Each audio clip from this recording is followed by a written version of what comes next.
Good evening, everyone. We're about to start the meeting. Raphael, you ready? Good evening, everyone. On behalf of the Paterson Municipal Council, I welcome you to the workshop meeting of June the 4th. The meeting is now called to order. Roll call, Madam Clerk. Councilwoman Cotton. Councilwoman Davila. Councilman Jackson is absent at this time. Councilman Kalik. Here, Madam Clerk. Councilman Omar is absent at the moment. Councilman Udin. I'm here, Madam Clerk. All right, thank you. Councilman Omar is here. Councilman Udin, okay. Councilman Velez is not here at the moment. Council President. I'm here, Madam Clerk. We have five present at this Yes, time. Madam Clerk, item number 7 is a raffle under the city clerk, and item number 8, those items will be on consent, Madam Clerk. Okay. Item number 7 and 8. 8. Okay, thank you.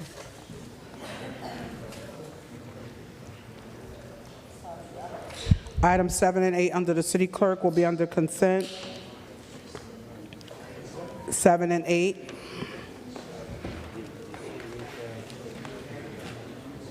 Did you read the statement of I got it. compliance? I'm sorry. Did you read the statement of compliance? Oh, no, I didn't. Thank you. Statement of compliance, Madam Clerk. Statement of adequate notice, meeting date June 4th, 2026, 6:30 p.m.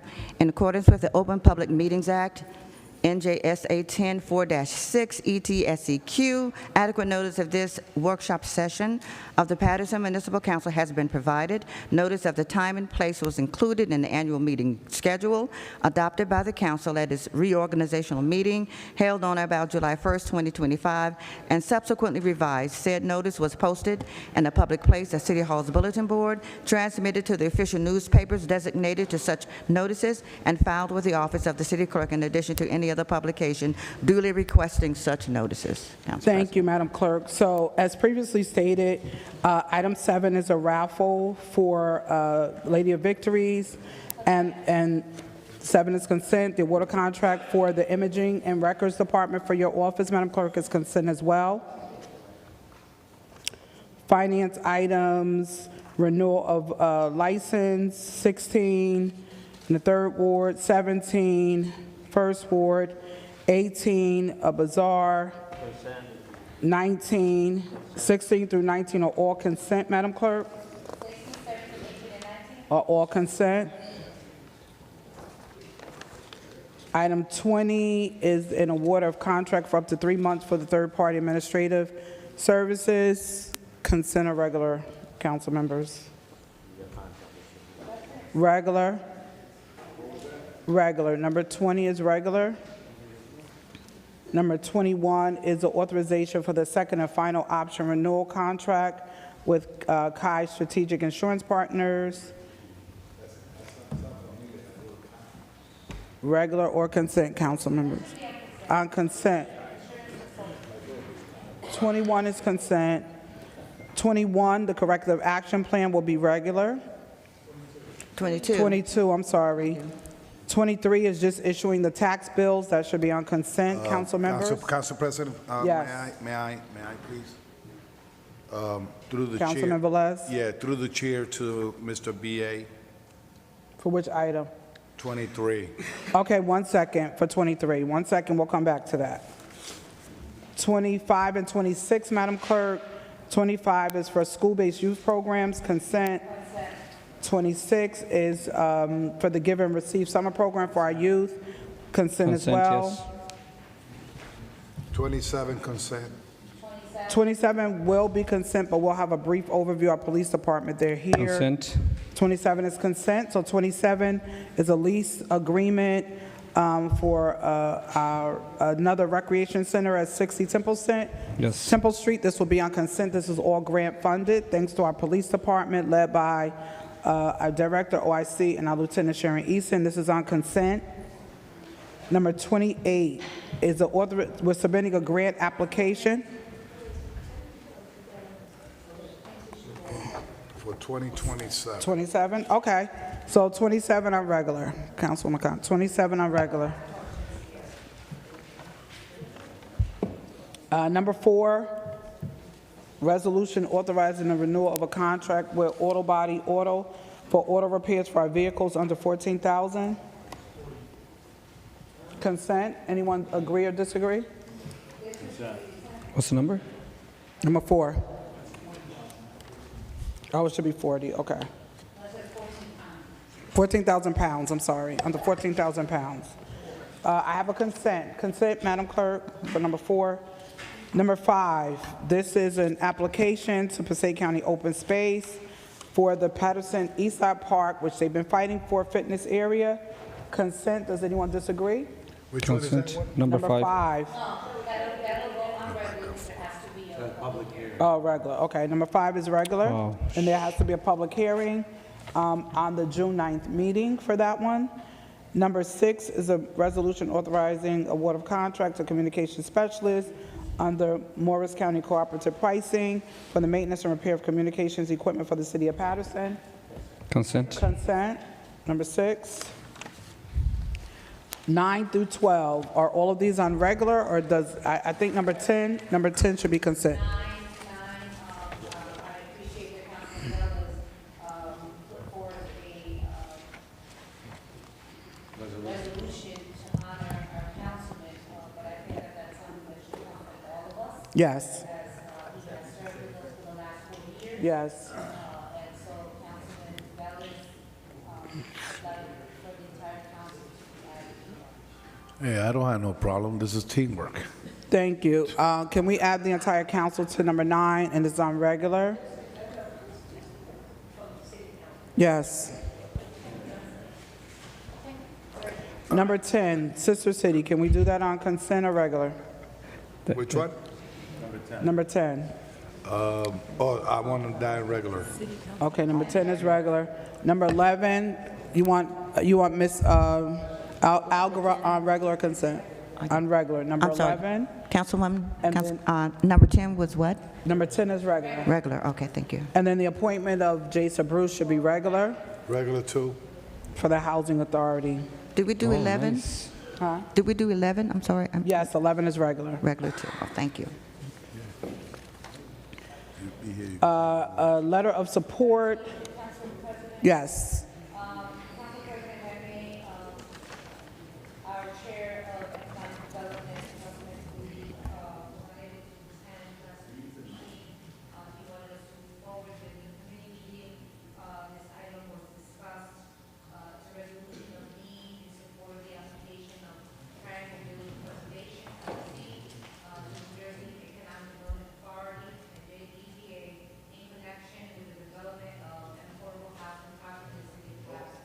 We all know that Triangle Village, specifically you and I visited, just a few weeks ago. We understand the need in the village. We understand the upgrades that are going to happen, and this resolution is specifically for the LLC to be able to move forward and present their application. So this would be a resolution, letter of support on our behalf, and I don't think that there's any council member that would disagree that Triangle Village needs upgrades, and Yes. that our citizens and our seniors They deserve it. need to live in better spaces. Yes. And so I would ask that this item, since it's just a resolution for a letter of support, that it be put on consent. If there's someone that does not agree, that's different, because we all have to agree for it to move forward. Council President, Councilman Velez? I agreed 150% with the statement of my colleague, Councilwoman at Large, Council Vice President Marissa Davila. But I think for respect of the community and they don't get misled, I know the company. Oh, yeah. They hear, and I would like to listen to them, as we always do with everybody that's looking for a letter of support and a need of, improvement or residents or whatever. So later on, I will be happy to listen to them. Well, we can actually. So what we'll do is we'll hold it, we'll come back to it. We'll come right back to it. We'll come back to 15 as well. And the reason, Council President, I'm doing it is because. No, it's fine, we'll come back to it, it's No, fine. but let me finish my statement, please. The reason is to be transparent and to make sure that the community see that whatever they say from that podium, they see it at the project. That's why I fine. want to put it on the record. So we're up to 23, correct? Item 23, to issue the tax I'm bills. sorry, Council President, my apologies. We said 13 and 14, both are letters of Well, support. 13 and 15. So we're 15 gonna is come back. removed. Is the entity here for 14 is removed. So 13 and 15 will come back, but 14 was removed. Somebody took it off. 22, regular. Well, 22 we'll come back to because Velez had questions. 23 is consent to send the tax bills out. Anybody okay with that? Which one? 24. 23 is just to send the tax bills out for the third quarter. We need to have a conversation on that. Okay, so we'll come back to that. 24 is the appropriations, regular. Regular. On a 28, this is an application for the resurfacing projects under the New Jersey Transportation Trust Fund, regular or consent? Council President? Yes. On that one, I know this is an application to put, an application to the New Jersey Transportation Trust Fund, but in the past, the administration used to submit the list of the roads that they are planning to do with that money. In the application, I know you put the street and names or whatever to justify that grant, that funding. So can I get a list before next Tuesday? Yes, the director will be here in a few, so we can definitely request that, Mr. BA, to make sure the list is attached, okay? So, It does. It says resurfacing. it says resurfacing. No, it says resurfacing. All right, so consent or regular, council members? Resurfacing? Regular, 28. 29, this is a change order for the dispatch center, for the redevelopment of our new public safety dispatch center, regular.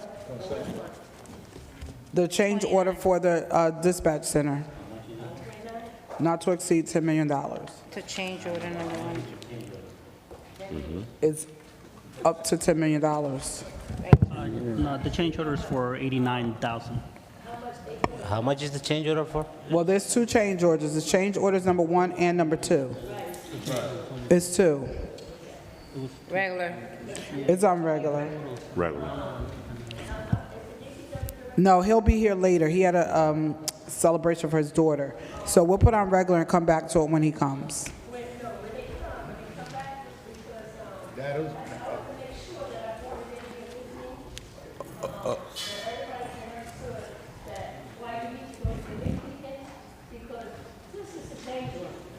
Yes. This is the book that we were presented in our committee meeting, and we had to sit through it, so we looked at it, and the engineer explained every item in there that was needed, and also the consultant firm was in there. They can't hear you, Councilman. What happened is that when we requested a different item, everybody sometimes want everything in writing, so they make sure they put it in writing for us this time. And this is exactly the change order for the 2 change orders that we have. So I'm going to request, too, that each council members get a copy of this so you can read through it to see what the change order is. And it's a lot of work that had to be done that still needs to be done over there. So thank you, Council President. Council President. Thank you, Councilman Mendez. Thank you, Council President. I know that even though we have the discussion at the committee, it's important to let the Yes. resident know that and inform the resident about what the change Well, they're means gonna be to here, the residents. Councilman. So the director will they're be gonna be important here. that he explained to the viewers gonna be and to the here. taxpayer at home. Yes, Thank you, Council President. so just to put it back on the record, the director will be here. He had a celebration for his daughter, so I told him that we will, for questions, he will be able to come to the mic, so he will be here shortly. Council President, Councilman Velez? just to, I think the chair DPW was clear enough. The 2 change order will not exceed the bid amount, okay? Right. So Well, back in 2024, we did approve the contract and the $10 million, $92,000, right? So the change is not going to reflect on the change in the original bid. Even that this was discussed in the DPW committee, the fire department was the one that came and gave us all the lyric. It will be helpful to have the fire department again if to explain why, if you want to have more details of the small change order to move forward. But this is vital. We need this to be able to move forward and have a communication room by next year, by this time. So we need to move forward. Thank you, Council President. Thank you. Road resurfacing, item number 30, resolution authorizing the solicitation of bids for 2026 UEZ road resurfacing program under the Department of Public Works. I know Councilwoman Cotton, your committee met. You want to speak to DPW item 30? Solicitation of bids. This is just going out for bid, for the list of Yes. items that are on the list for the road, so we have to wait until the bids come back in to see what it is. And if you look on the resolution, Okay. the roads are for Rowell Road, Van Houten Street, Washington Street, Tyler Street, Ann Street, Godwin Street, and Dale Ave. Go on consent, Council President. Under consent, Councilman Mendez? Yes. Council President. Councilman Velez? I would agree consent as well. Yes, item 30, consent. Councilman Velez? So we're talking about number 30, right? Yes. All right, so number 30, and looking at the list is a good thing. The Rio Avenue, from there to Animal Shelter, that's our property. That's our property, up to the animal shelter. But I would recommend administration, if it's possible, when this get paved, to put a control access to that street, and we could avoid all that dumping that they got in there, because we're gonna pave the road up to the shelter. It's gonna be a highway now for dumping. So if we could close the road, control access, and not have no people going back there. One, the river's back there, safety, and at the same time, you avoid the dumping that they have in that street going to the animal shelter. So just a recommendation moving forward, we could avoid the dumping in there. What was the recommendation, Thank you. Councilman? What did you say? I didn't hear. What did you say? What did you say? No, I don't want to repeat, it will be I too know, I long. can't even no, because remember we talked about Rowell Avenue in the DP committee meeting that actually it wasn't going to be paved, it was just going to be covered for now, because my question was, you know, there's some buildings that are going to be put up near Rowell Avenue. That was my question. And actually, they're not paving it as of yet, they just covering it with asphalt. That's it. Thank you. Thank you. Item 31 is a resolution authorizing a fourth contract amendment, the proposed new communication center for the Division of Public Works. Councilwoman Cotton? 31. For 31, Item 31. yes.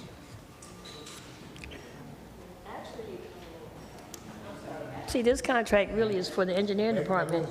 This is a part of the architectural design Yes. work Right. for the communication center. This was vetted in the committee. Right. As you know, and the architectural work is clearly defined, the scope of work and the timeline is there are 7 pages, council members, it was sent to your home packages. Hopefully you looked at them, and it talks about the specs, it talks about the pricing, it talks about the week, the time. Go on the consent, Council President. Consent, Councilman? Yeah. It Thank could you. be, it could be, yeah, because, you know, you have to have the engineer there to oversee the project. Thank you. 31 is statutory agencies. This is for the library, contract to Creative Library Concepts to purchase their furniture. 32, I'm sorry. Furniture and accessories under Educational Service Commission bid. 31 regular, Council President. 31 is regular. 32, Councilman Velez. I don't know if the director is here. Yeah, the question to him too. He is not. Okay. Mr. B.A., when you, oh. They got my back. Mr. B.A., I understand that we're going to be, with a grant, upgrade the Furniture. furniture and accessories from this place. My main concern will be, I don't know how many years they have on contract for this place. If it's 5, 10, what will happen if they're no longer in this private development site? Are they staying with this $145,000 investment in furniture and equipment?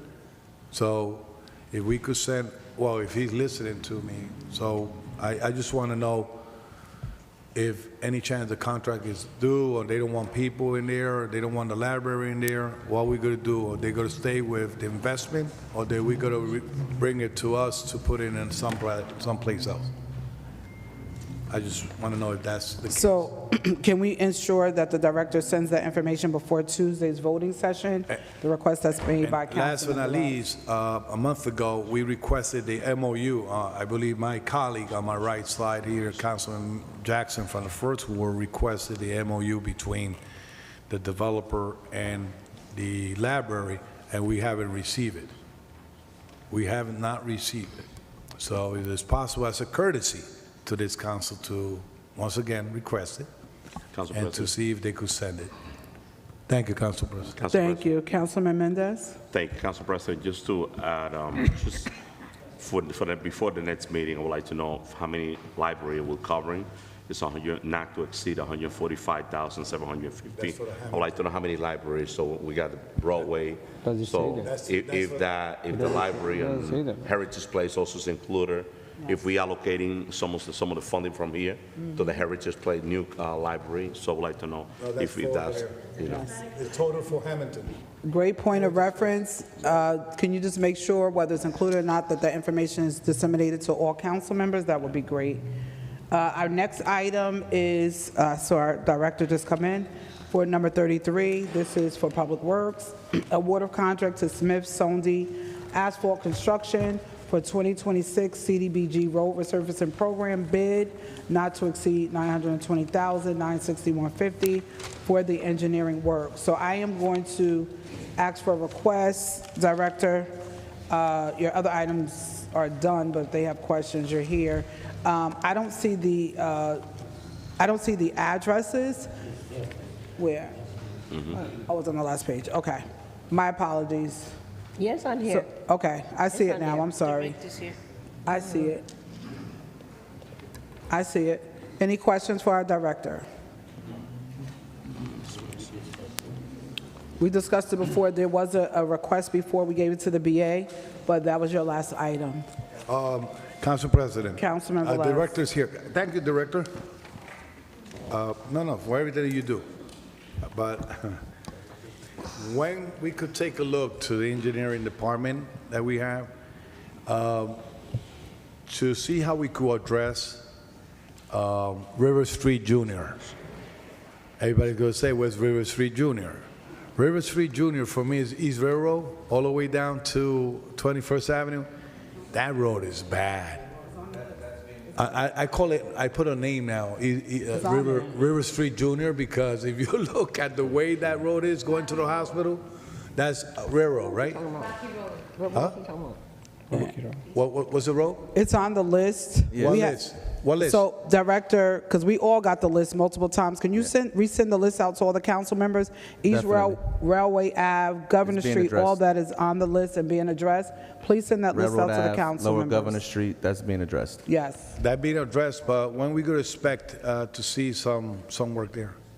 I'll send you the update. Thank you. Yeah. I appreciate it. Please send it to everyone so they can see it, because the dates are up there and it's always updated.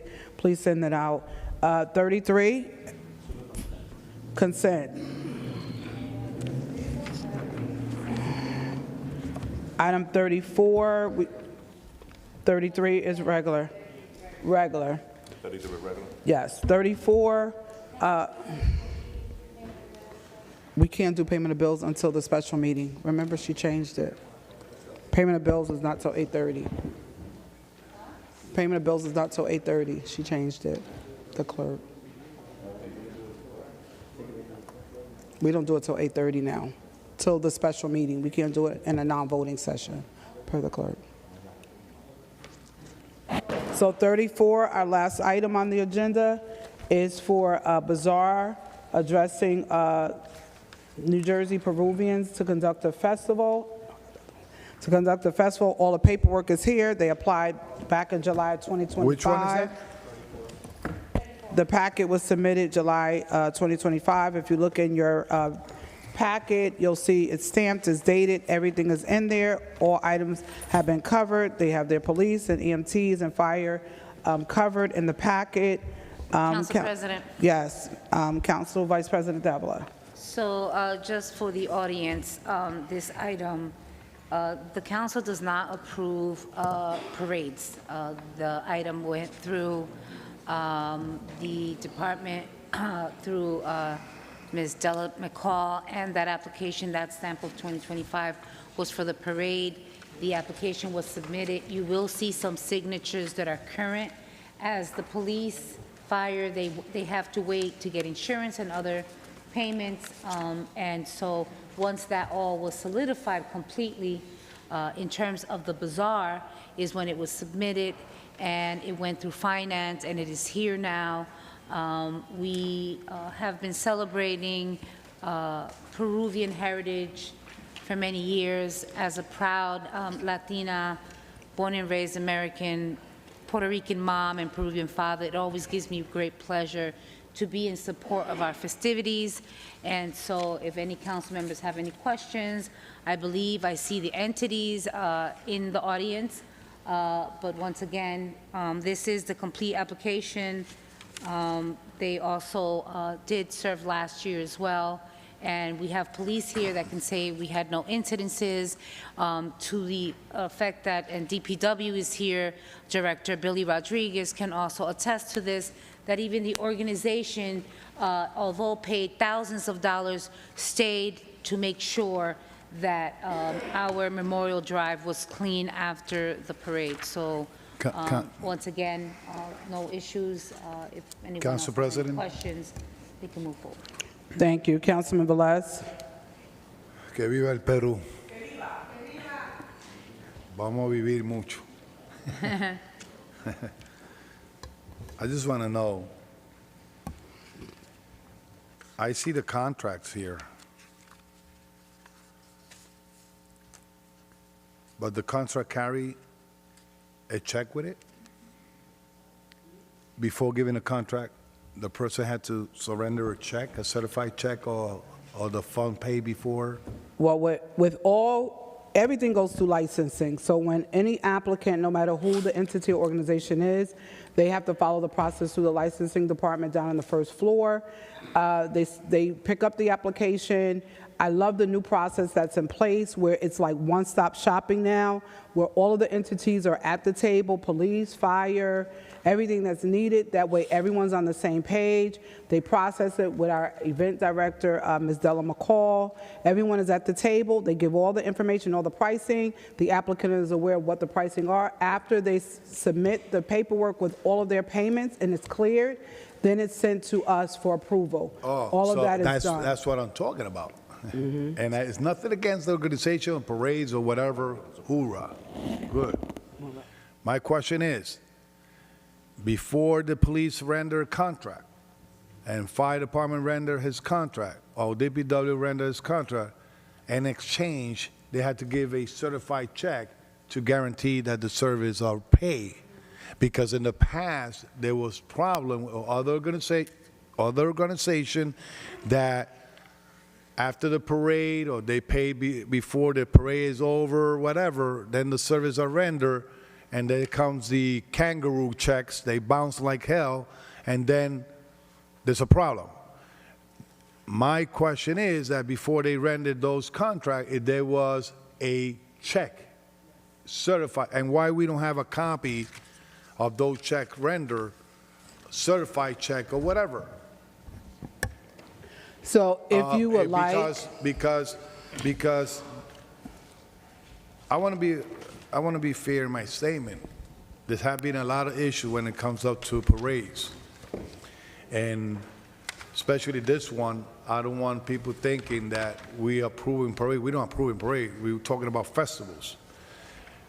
And the rules was set that anything that comes in front of us to approve, certified checks had to be submitted. And payment completely had to be submitted before even application coming here. You said that, I recall, what year we at, 26 or 24? They say, before any identity comes here to get the parade approved, all matters have to be paid before the parade start. The parade start. And I just want to make sure that they, like she said, that everything is paid. So I don't see the copy of the, at least certified check on here. Okay. So I don't want us mixing apples with oranges. There was a concern with the other entity, which I'm not going to go into detail because that's not the matter that's on the agenda. If an entity has a return check or a bounce check, as people call it, there are different processes that they put in place to ensure that the payment goes through. In this case, we now, as I just stated, we have a new process for any applicant. It's not one or the other. There's a one-stop process for any entity. So anyone out there that's looking to do these processes, you're not going all over the place, going here, there. They have one meeting with the police department in the room, the events director in the room, fire department, everyone is in there, and it's very clear what the costs are, the prices are, and all of that is made clear once the entity signs on the dotted line, does their due diligence, it goes through licensing, it clears, it comes to the clerk, and now it's here with us. Council President. So, Council President, I haven't finished. I haven't finished. Let me just finish. Let me finish, Council President. I know, but 1 second. And so when it comes to these entities, and I understand we have concerns and questions in regards to what they're looking to do, but I always say just look at the application. Our licensing department, they are very clear in the process. They're very solid in what they do downstairs. And I made a phone call today before the meeting to make sure everything was in proper order, as I do with all of these type of bazaars, because I don't want to have issues when it comes here and we don't have the paperwork. So I made that call today and everything is here. So, Council President, but just quickly, as Finance Chair, I just need to clarify. I still have the floor, Council President. I wanted to clarify something Council because... President, I still had the floor. 1 second, VP. Council President, as Finance Chair, this application came before Finance. And what we just need for everyone here to understand is that the application, Council once Vice it's approved, President, all payments Council will be Vice submitted. President, I one have second, the he floor was still. not finished, so let him finish. Thank and The then- line of questioning, Yeah. you've been here Thank 10 you. years. Councilman Velez. Thank you, Council President. Thank you. Once again, que viva el Peru. I'm not against of no organization, because that's the first thing I want to keep clear. In the past, because there was issue with another organization, there was a rule that they put in place that no application was going to come in front of us unless they didn't give a certified check and the payment of contract was in place. not how it goes. Right now, one simple question. Did they submit, like she said, that check was already in and the service was paid, why we don't have copies of those checks? So simple. We're not saying that they wrong or they right. I'm just saying, looking at the process. This is the problem, Paterson, and this council. I'm not going to pick and choose fight. I'm going to be fair across the board, because they want to rush things, and I'm not here for rush things. So if I'm going to look at an application I have in front of me, let's say, so if I make a statement, a fair statement, that why we have 80 officers in a parade that starts all the way down in the border of Clifton, all the way down to downtown, okay, and past that, and then a festival, okay? Meanwhile, other parades had to pay 150 cops. okay? Shorter, smaller than this one.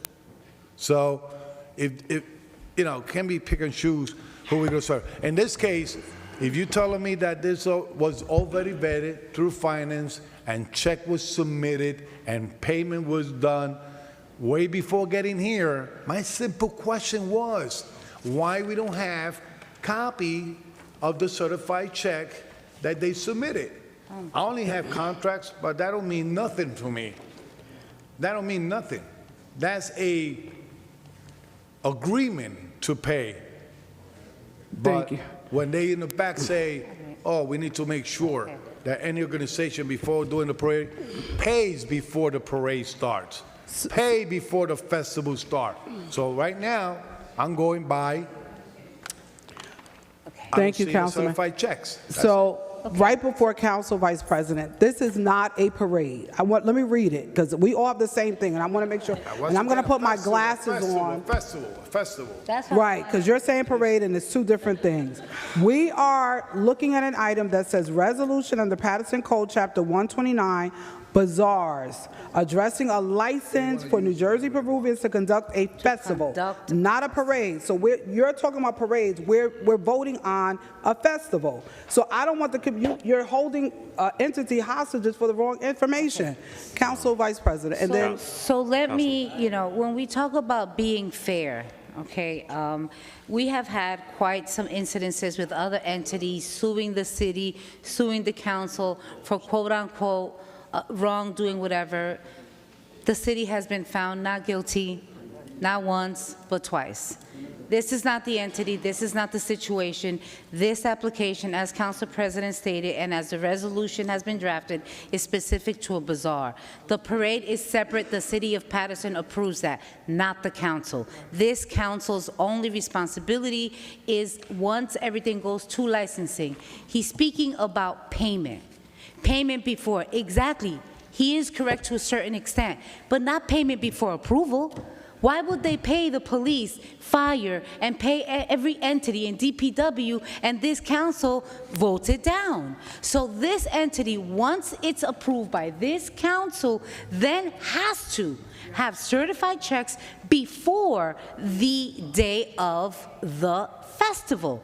Police has to be paid. That is the way it is done. It's being done. I've been here 12 years. Nothing has changed. The only difference now is Councilwoman Cotton and I believe it was 2 years ago, sat down with the different entities and said, we have to change the way we do business when it comes to bazaars. It is outrageous that you have to have the entity run from one place to another, to another, to another. Now they all sit at a table with the application, fire, police, DPW, Della McCall, everyone is sitting at the table looking at every document. It gets signed off, and then it's submitted to finance, and in finance, then it comes to workshop. Every council member has the right to ask any question, because that is your right.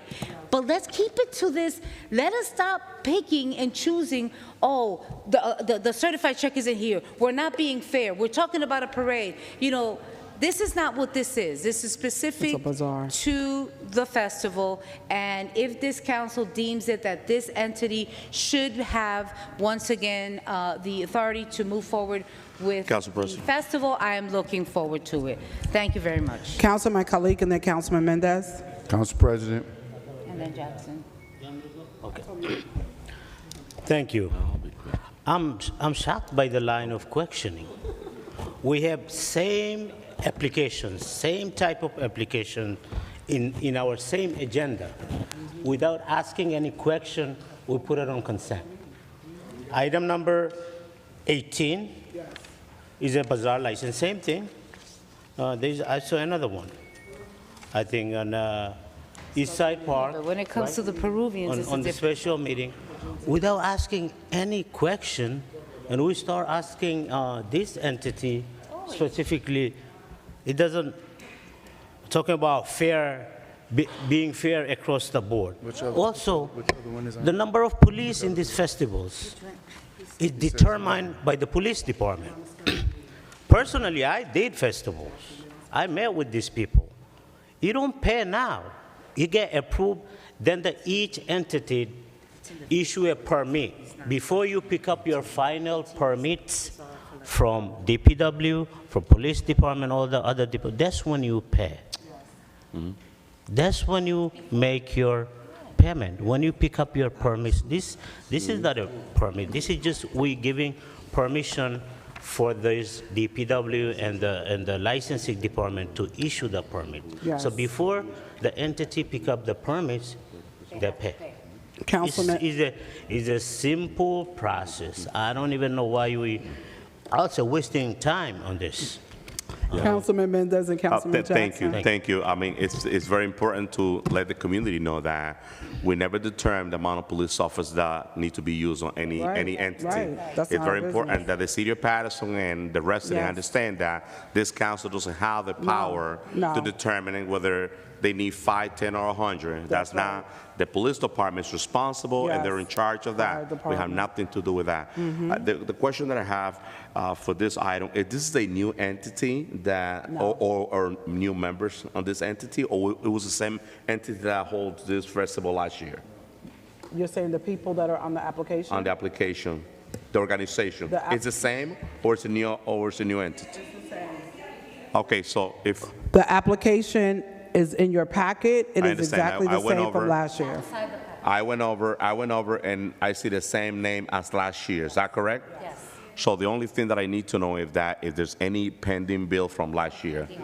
That's the only thing that I need to know. I need confirmation of that. I need to make sure that everything was paid off, and I will be satisfied with that for the next meeting. So- So I need to have that in writing before the voting section next Tuesday. So Thank you, see- Council President. That's Thank you. it. That's a great question. CFO, can you make sure you have that? That is one of the questions that happens at that table with all those people. But please send that in writing to all the council members. What is the Council- question?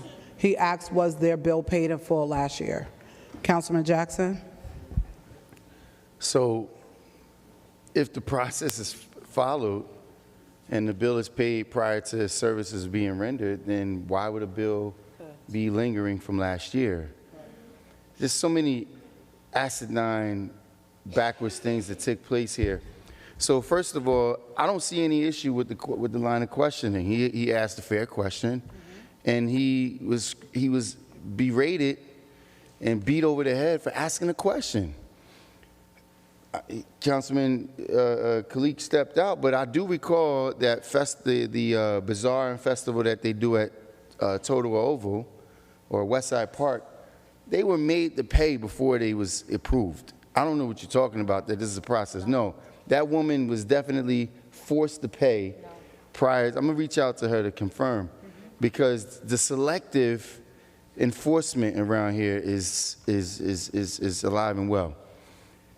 Further, Council President, you neglected to say anything to Councilwoman Davila, who stood here for just about 3 minutes talking over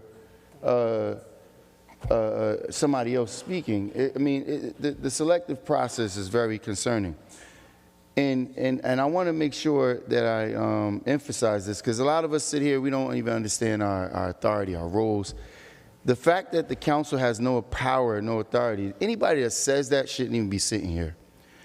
If we disapprove this application, where's the power not lying in that? If we not have scrutiny to make sure that the administration is rendering services fair and equitably, where some entities are required to get 150 police officers and some are only required to get 80. Now, I don't have anything, I don't even know about this, and I could care less about the approvals on this, but the fact that a council person would say we don't have any input on how many police officers are being selected, you just can't randomly choose a number.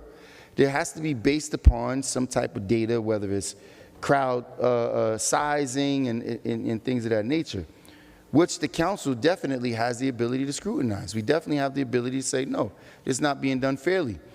As I recall, Councilman McCoy, in his event that he puts on annually, he was forced to get a whole lot more officers than other entities that was doing the same thing. So the fact that this is not this is a fair and equitable process, and then people getting so upset when you ask a simple question, what are we upset about? He asked the question as a legitimate question, that's simply saying, where's the check? I definitely recall sitting here and some entities being required to pay in advance.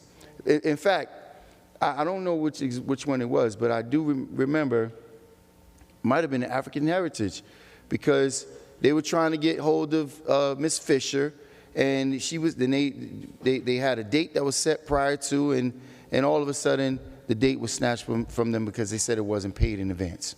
So to outline that this is a fair and equitable process is nonsense. I mean, every entity is entitled, obviously, to come and participate, but the question is fair and valid. Now, on another note, Council President, I definitely am going to need to speak to the director while he's still here. I know he's trying to get out of here for item number 29.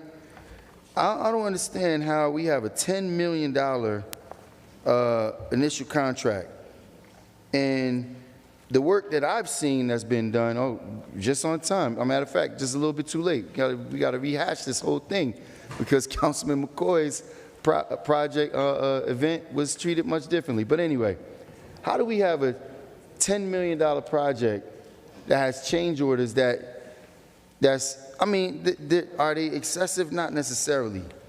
$600,000 from $10 million is not a great deal. But how do we have change orders without 90% of the work being done or validating where and why these change orders are being necessary? All I see is amounts. And we're being requested to pay another $7,500, another So Councilman, can we bring them back to that item? Because that's item 29, and we're currently. I know you guys put that on consent, but no, that definitely. No, it's on regular. It's not on consent, it's on We gotta have a regular. full discussion on that, otherwise. Item 34, regular or consent, council members? Item 34 for the bazaar. Regular. Regular. Item 34, Madam Clerk, is regular. Items 22, BA or CFO, item number 22, resolution to approve a corrective action plan in response to, it was regular, but Councilman Velez had some questions. So Councilman Velez, item 22, you had some questions? Which one is that again? Item 22. 22? Yeah, I think I had a question. It's on regular, but you had questions. Yes. I want to ask, because probably they're going to rebuttal before this, but through the chair,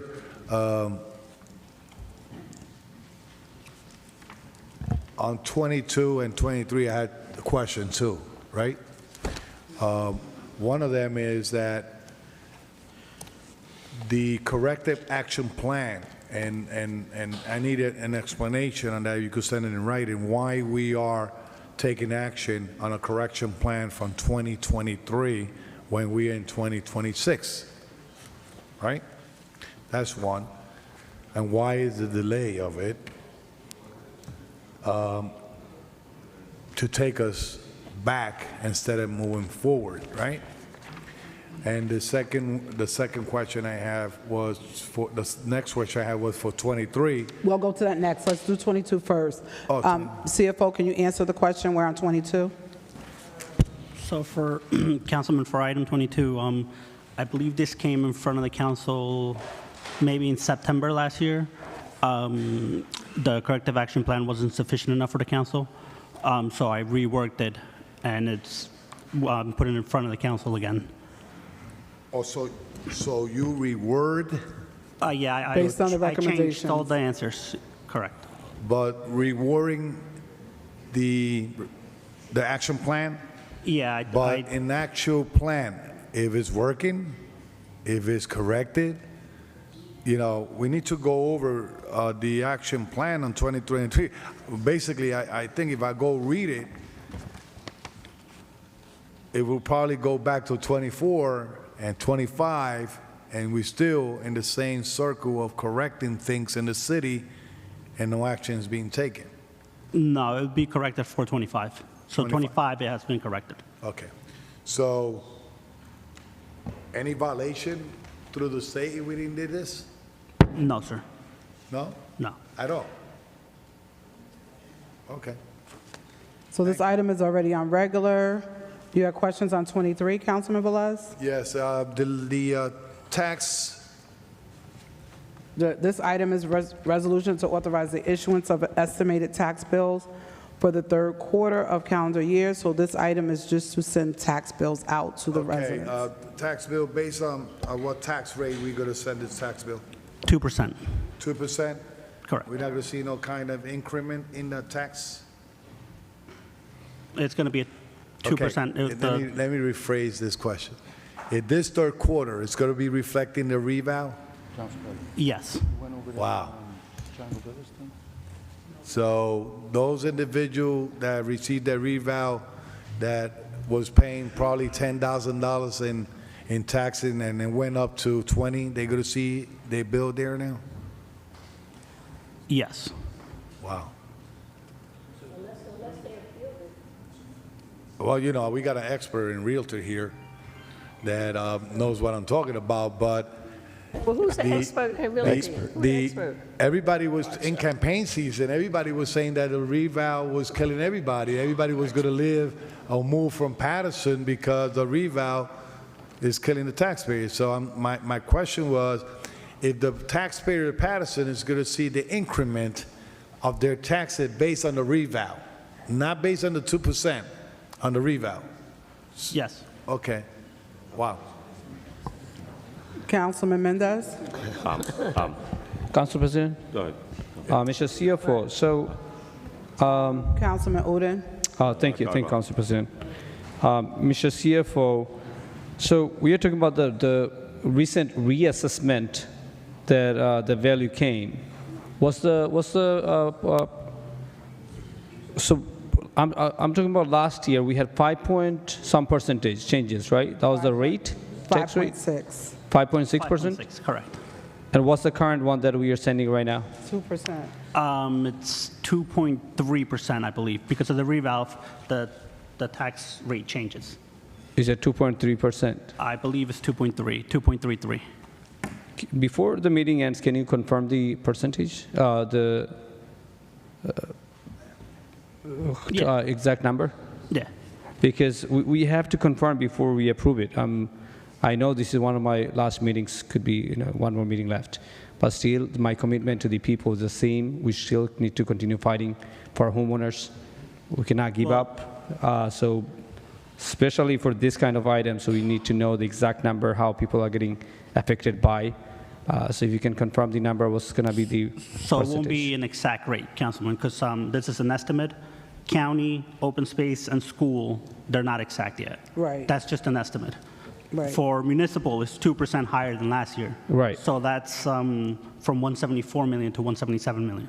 But the others are estimates, so that rate is going to change. What's the estimate for school district? I believe 4%. they went up 4%. 4%. Before you say I believe, can we have confirmed It's number 4%. Before the meeting It was ends, 4. Mr. CFO? I don't have their final numbers, though. So again, So leave it for these bills are based on last year's numbers for the county, school, and open space. County was One- pretty consistent on their taxes last 5 years. I believe they did not raise their taxes, if I'm not wrong. But can we have that information before the regular meeting next week? Yes. Sure. Please, thank you. So let me just put it on, let me just put this on, President. yes, Councilman Mendez and Councilman Jackson. Let me just put this on the record. I'm asking our my council colleagues, please read your documents. On the first page, it is clearly outlined the percentage of each entity. County, school, it is clearly outlined with the dollar amount. Please look at the item here. Mr. CFO, if you would like to send it out again, but I want our council colleagues to just look at the documents. Like, it's right there, it's very clear in black and white. Councilman Mendez and then Councilman Jackson. Thank you, Council President. Due to this revolve, we have a record and number of appeal. Personally, in my office, I help close to 400 homeowners appeal their taxes due to the revolve. There's going to be a huge impact on our homeowners. But my concern is this when it comes to the budget. We all remember that we switched from calendar year to fiscal year to be able to get a budget adopted at an early age, at the early stage of the year, and not wait until the last inning. And we're going through the same situation. We're in June now, and I have not seen us going through the budget hearing, through what are we doing now, Mr. CFO. That my concern is that every year we wait until the last inning, and at the end, there's no other choice. We have no other place to reduce the budget, and our homeowners, our taxpayers, they are the ones that get in the hit every year because we wait until the last inning to adopt the budget. So how are we going to switch that? And I understand that we're waiting for the transitioning dollar amount from the state, but now we don't have to wait really until that to get a document that reflects the budget that we're looking forward to approve to provide services in our community. I truly believe that we've done. So how are we going to do to avoid that and start with a budget hearing? At the last budget that we approved, we didn't have the opportunity to sit down with any director. I want to talk to the director of Public Works. I want to hear from him. What are we planning to do? What is the plan to improve the service in our community with the dollar amount that we're going to allocate from Public Works and all the different departments, economic development? Because if we want to hold those directors accountable in the administration, we need to have a conversation. And that never happened in the last budget. So I'm hoping to have that conversation at the budget hearing on this time around. So what can we do and what we're planning to do to have this budget in front of us? Thank you. So you want me to respond or you want to respond? So I'll start the response and then to our BA. So in times past, we would have conversations, which we still will have, where all the department heads will come before us. Our Madam Chair of Finance will lead that conversation in relation to their needs, their best wish list from their particular departments. But what has happened in the past, we would do an introduced budget and start at a high rate, and then we get the transitional aid letter, and then we go from 5.6 and drop to 3.2, knowing that we really don't want to tax the burden, do a high burden on the taxpayers of over 2%. So I think it's more prudent, because they confirm and they approve their budget in June, that we start this process in July and beginning of August. I think it's more prudent, and have the directors come, department heads through the BA, the CFO, to have those conversations, and they present what they want. That way we have a true transitional aid award letter versus trying to assume or try to guess what those numbers look like. I think is more prudent for us, and it gives us more leverage to understand and know what the real numbers are versus guessing numbers, and having the community, especially the small taxpayer base that we have them very upset about it. So just trying to do one second, because Councilman Jackson was first, but just trying to do some things more efficiently as it relates to us working in tandem with our state representatives, BA, CFO, as well as our council colleagues. So those hearings will happen. Councilman Mendez, it's not that they won't, they will, but I think it's more prudent for us to have meetings with true numbers versus guessing numbers and having the community in an uproar because they think we're going to do a 10% tax increase. Councilman Jackson? If you let him finish his question. Councilman Mendez? I understand. Sure, and the VA, I understand, Council President, but if you look at this, we already approved from January, we have temporary appropriation from January to March, 84 million, from April to May, 93 million, 93.3, and now from June to July, we adding 55 million. So in total, we have $232,552 already from the budget that we already expanded. So we can now wait until the last inning to say, okay, this is the real number. We're not going to have real number because we spend all the money. So we're not going to have time to make cut in any place because the money, it's already gone. So I truly believe that conversation needs to happen early in the year and the fiscal year, because that was the reason why we say, no, we're not going to use calendar year. We're going to use fiscal year now. So let's have the conversation early. That way we could plan, we could put the right plan to protect our taxpayer. So that's my take on this. Thank you. Mr. BA?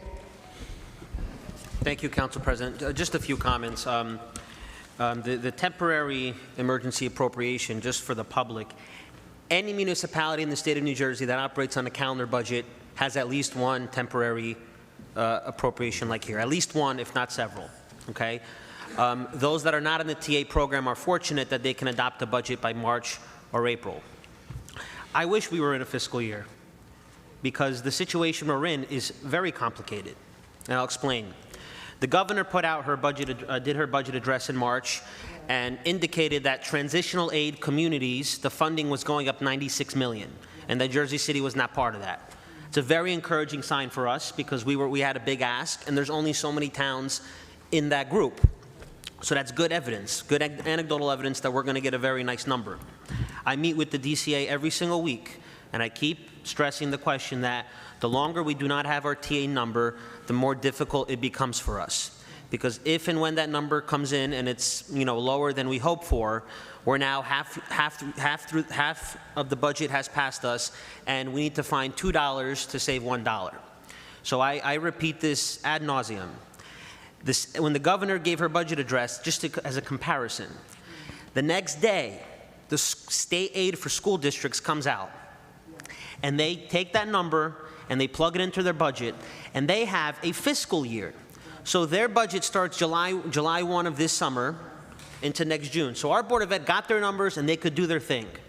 Meanwhile, we're on a more aggressive schedule because we're in calendar year, yet we're waiting for this number. Now, in previous years, when the city was getting $29 million in TA and the request was 31 or 32, you could introduce, because that difference of 2 or 3 in the grand scheme of $300+ million is workable. As we all know, I'm not going to rehash, our ask is much bigger this year. How much? Our ask is $78 million. And to explain to the public, 24 million of that, out of that 40+ million that we're asking for, 24 million is health insurance. To the credit of the council tried to leave the state health benefits program last year, but the DCA had an issue with it, and it didn't happen last year. We're working with our insurance broker to try to attempt that next year. We have a 1 in 10 year 25th payroll or 27th. 27th payroll. Every 10 years, based on how the payroll schedule works out, we have to come up with another a round of payroll. That's $6 million. Insurance, garbage, etc. We're at 35 million just from those numbers. So I think that's important context. So, could the council introduce a budget? In theory, yes. But what TA number are we picking? If you pick the 78 number and you introduce a budget, and then a month later we get news that it's 68, you have to come back and do this whole thing over again and find 10 million in cuts or changes. That's very problematic for a lot of reasons. If you go the other way and are very conservative and assume we're only going to get 55, then to balance your budget, you're going to kind of have to come in high with taxes and do other things. And then a month later, you could get, hey, Paterson, you're getting 70. And then we have to come back here and do it again. So we are in a complicated situation. I said this when we did the TAN. The TAN is another, if we were in a fiscal year, we wouldn't need a TAN because we have all this money that comes in, but it comes in the summer. We have over 30 million in energy receipts that every municipality gets some portion, and TA that comes in the third quarter of our budget year.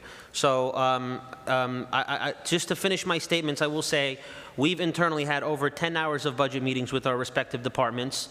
The budget law requires us to have budget hearings, so we will do that. And again, I continue to insist to the DCA that the longer we do not have our number, the greater harm there is to our residents and employees. Thank you, Council President. Very good, whatever. Council President. Thank you, Councilman Jackson. So first of all, Mr. BA, let me correct you. The council doesn't introduce a budget.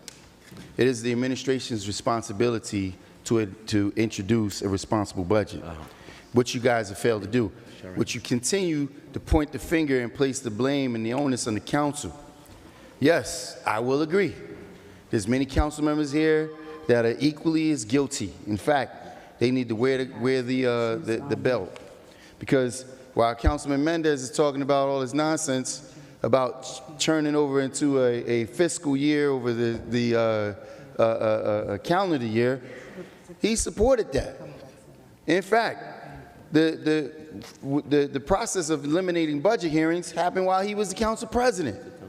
And how was he voting then? In the affirmative. Everything he supported, he was an automatic yes vote. As the mayor put it, he carried his pom-poms, which, was stolen from me. But anyway, $78 million. I have been on this council for more than a decade. I have never insulted the public of such. If you take the $78 million and subtract the 24 that he claimed, oh, by the way, it's health insurance, which, by the way, they voted in affirmative because Marge Sharon told us this was going to be a train wreck. They all supported that nonsense to go from self-insured to the state-insured plan, and we getting our asses kicked on it now. But if you subtract the 24 from the 78, you're still asking for $54 million, which is more than double of which we ever requested.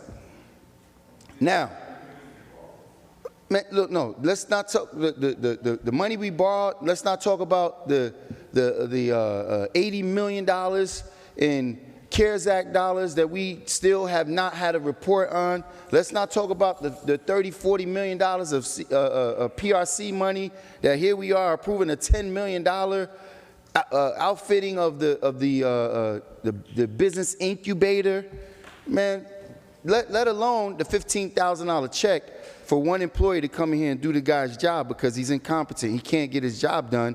And this is showing right now to the public how we gonna, there's no way. So the governor said we're gonna increase the state TA to $90 million, so we're optimistic. Of 4 other municipalities, we're expecting to get 78 of $90 million. Yeah, how much of a joke is that? It's an insult to come here and talk and pontificate to tell the public that, oh, we're very optimistic. Are you kidding me? Now, this whole thing, this plan, where is the presentation, Mr. BA, on the outline requirements? It's from 23. We've had a failing grade every single year over the last 5 years since you guys have been in place. So, okay, so he reworded this. Where is the presentation based upon the changes that were made, the impact that they've made on the community, and how we are now moving into a space not to receive a failing grade? Hold that answer, because I got more.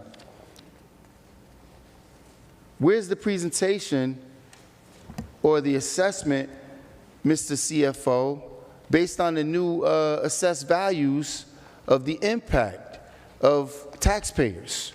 We would normally do a presentation based on if your house is valued at this much, here's the projected tax rate, this is what the taxes will be, because quite frankly, without an increase at all, I haven't met one homeowner yet, not one, that have said because their assessment that they've seen a reduction in their taxes, or they're projected to see a reduction in their taxes. So without even raising the 2%, just by way of the assessment alone, we're going to have an increase in revenue that the taxpayers are going to be burdened to pay. Where's the projection on that? Why are you shaking your head? If taxpayers' assessment have gone up triple, if they've more than doubled and tripled in their assessments, how do you estimate a taxpayer not paying more money? Every single taxpayer I have that's calling me is like, wait a minute, I'm not going to be able to afford my house.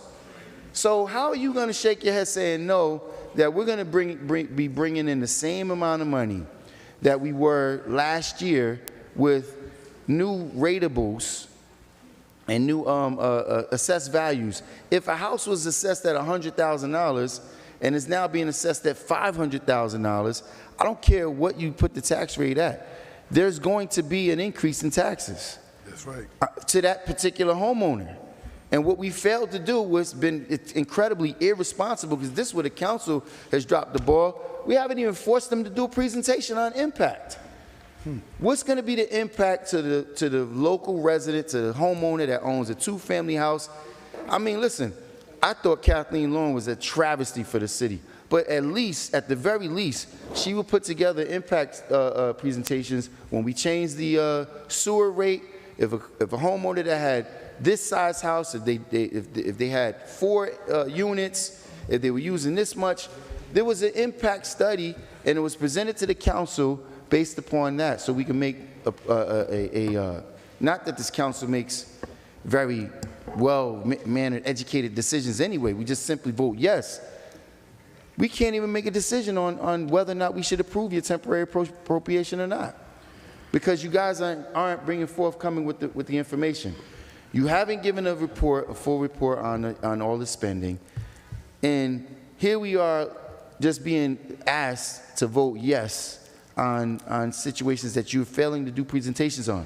Then you have the audacity to come here and say, oh yeah, no, we've prepared it, and then when the next one comes out, we're going to get another failing grade as well, which you did the year before and the year before. And every single year, there's been a failing grade by the state. So now you're suggesting that we should believe that this year we're going to be in good standings, we're going to be able to, all of the expectations are met, and and our taxpayers shouldn't be expected to be burdened so heavily that they're going to lose their home. Is that what you're suggesting that I just believe? That the governor, we're just going to get a golden egg delivered to us at $78 million, and we should be golden. We should be good. Is that what we're suggesting? Councilman, you went in 8 different directions, so I don't know which one you want me to address. But address the ones that you think is favorable to you. Councilman, I could do this for an hour. I could address every single one by one, if you'd like to do that. Sure, go ahead. So, corrective action plan. Now, I was not here in 2023, but one audit, one comment on an audit triggers a corrective action plan, whether you're Paterson, Upper Saddle River, Edison, or Newark, okay? Now, clearly, there are a lot of comments. That's not news to anybody in the audience or on the council, that there are things that had to get better in 23, some of which that have been resolved by now, and some haven't. But that is the legal process. An audit comes back, there's comments. It's not the state that audits it, it's the council that appoints the auditor, and that auditor submits that report, and based on his comments, which that presentation had to have happened before the council, because that's a legal requirement, the finance department has to do a corrective action plan. So it's there before you. It's listed on the agenda for discussion purposes. So we're here, and that discussion is happening. Again, the transitional aid is that those are the numbers. We're a city that has a structural deficit, and we've hit a very difficult year with increases that no one person or one body can control.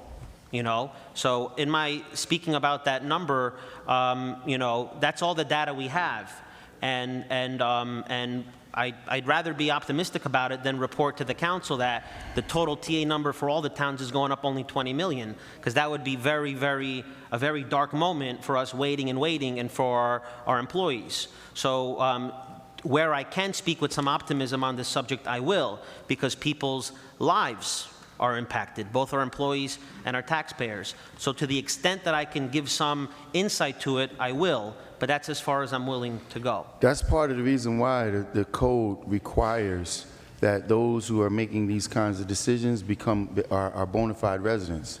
Because yeah, you're right. People's lives are at risk, but yours isn't. You don't live here. You don't have a dog in this fight. There's no detriment to you one way or another. Do you have a number with the other municipalities that are on TA? Have their requests gone up 6 times the amount of what they've been getting in the past?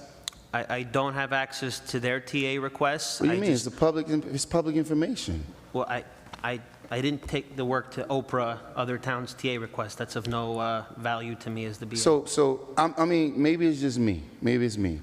If it's announced that the governor is just said, oh, you know what? We got great news. We're gonna make accessible $90 million.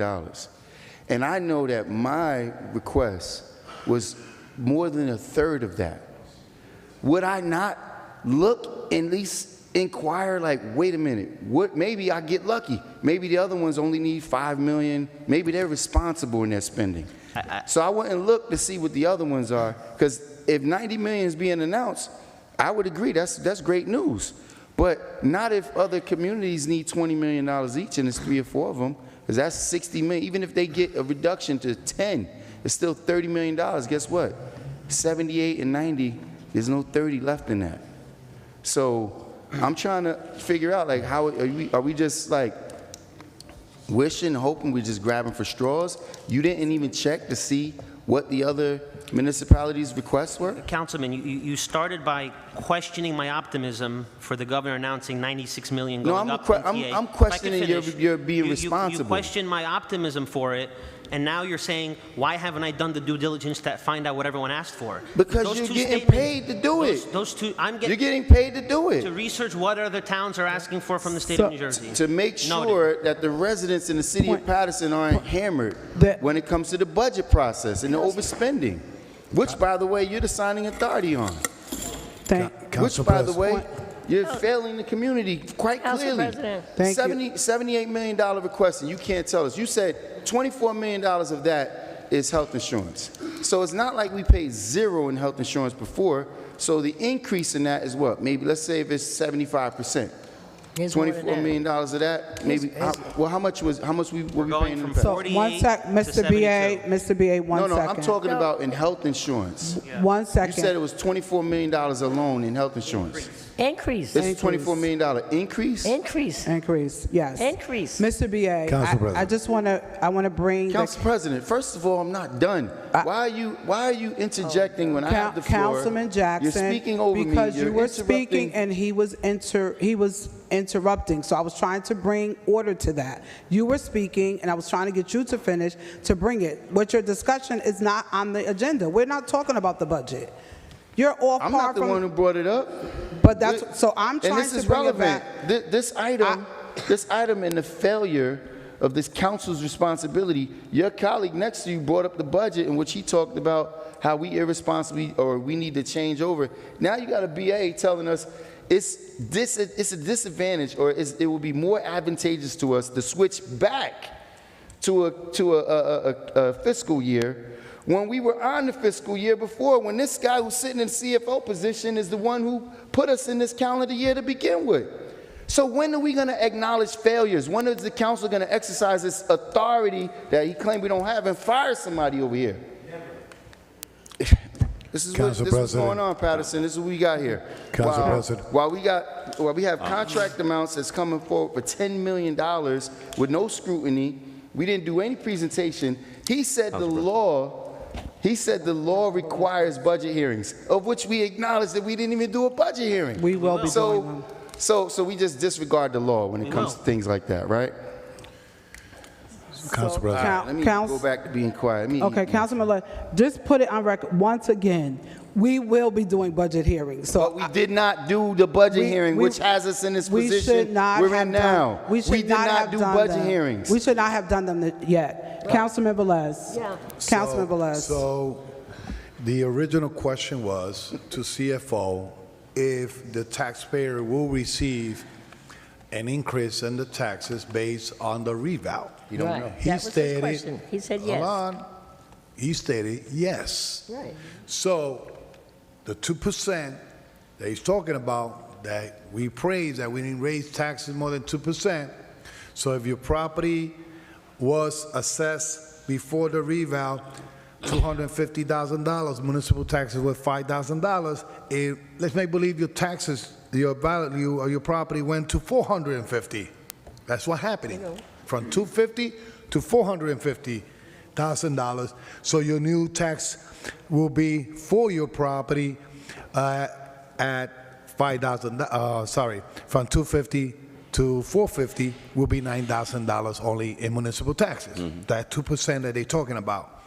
If it's assessed that we allow the residents receive a property, a revow from $350,000 to $750,000, new assessment, okay, only in municipal taxes, that 2%, that beautiful 2%, the CFO say that we keep it, and the council say we keep it in 2%, is only going to be municipal taxes, only $15,000 on municipal council. Now, Councilman. hold on. Councilman. One second. That's the 2%. That's not 2%. Point of On order. the municipal Point of portion of Point it. of order. Hold on. There's a point of order on the If floor. I'm wrong, you correct it. Right. Well, So hold on. The 2%. You're when a talking point about of the order is called, 2%. Councilman Velez, at that point, you have to stop talking so the point of order can be addressed. I called it first. The reason why I'm calling a point of order, because once again, that is not on the agenda. The information you're giving out is incorrect. It is misinformation to the community, and I'm going to request that the BA sends the correct information to all council members to give a clear explanation, but that is not correct. We are not discussing that, Councilman Velez. I get it that you have questions with Can I continue reassessment. before you go then interrupt me? Well, I'm saying based Councilman on the- Velez, based don't Point be of order, disrespectful. Council President. Tax Council year. President, point of One order. second, Councilman I'm not Velez. talking about this There was quarter two- rate. Point of order. I'm There were talking about the two, whole entire Councilman year, Velez, there were 2%. 2 points of order. I called one, 2% and Jackson. entire year. Councilman Velez, you calling have to point of allow the order. point of They orders supposed to to be stop. addressed. Okay, go ahead, I'll address that. Point of order. Councilman Jackson. Council President, you're absolutely incorrect. First of all, we're not in voting session. We're not addressing an item. We're not discussing an item in discussion of which a councilman has the privilege, the right to have an open-ended discussion on any matter that he so fits. We can't truncate what a councilperson wants to speak about because it doesn't fit into your criteria. We're not in the voting session. We're not on the item. There is no item that is being discussed. We're having a broad discussion based on this matter that directly pertains to the budget. And these failures that the council failed to address definitely impacts the taxpayers. Now, outside of the point of order, I would like to point out, because Councilman Velez is absolutely correct, but you have to take into account that the rate must adjust on a broad spectrum. So if everyone's evaluation went up, the rate gets adjusted. So even though they're asking for a 2% increase, there's a possibility that a 2% increase may be lower because of the overall rate that's being adjusted. But it still does not excuse the administration for not doing a presentation based upon first. Anyway, it went outside the scope of the point of order. So back to So, Councilman Velez and then Council Councilman President. Mendez. Councilman So Velez the wasn't numbers done. that I'm giving you is if the 2% rate will be the whole entire year. That's why you're paying 2%. Let's make believe it's 2% the whole entire year. The municipal rate, 2%. Council President said that the resolution has the rate of the county and et cetera, but I'm not seeing the rate. I just seen the appropriation that they have in what based on what rate? We Council don't know. President. We got 4% for Council the, President. we got 4. Yeah, go ahead. Council President. Listen, You- I learned something.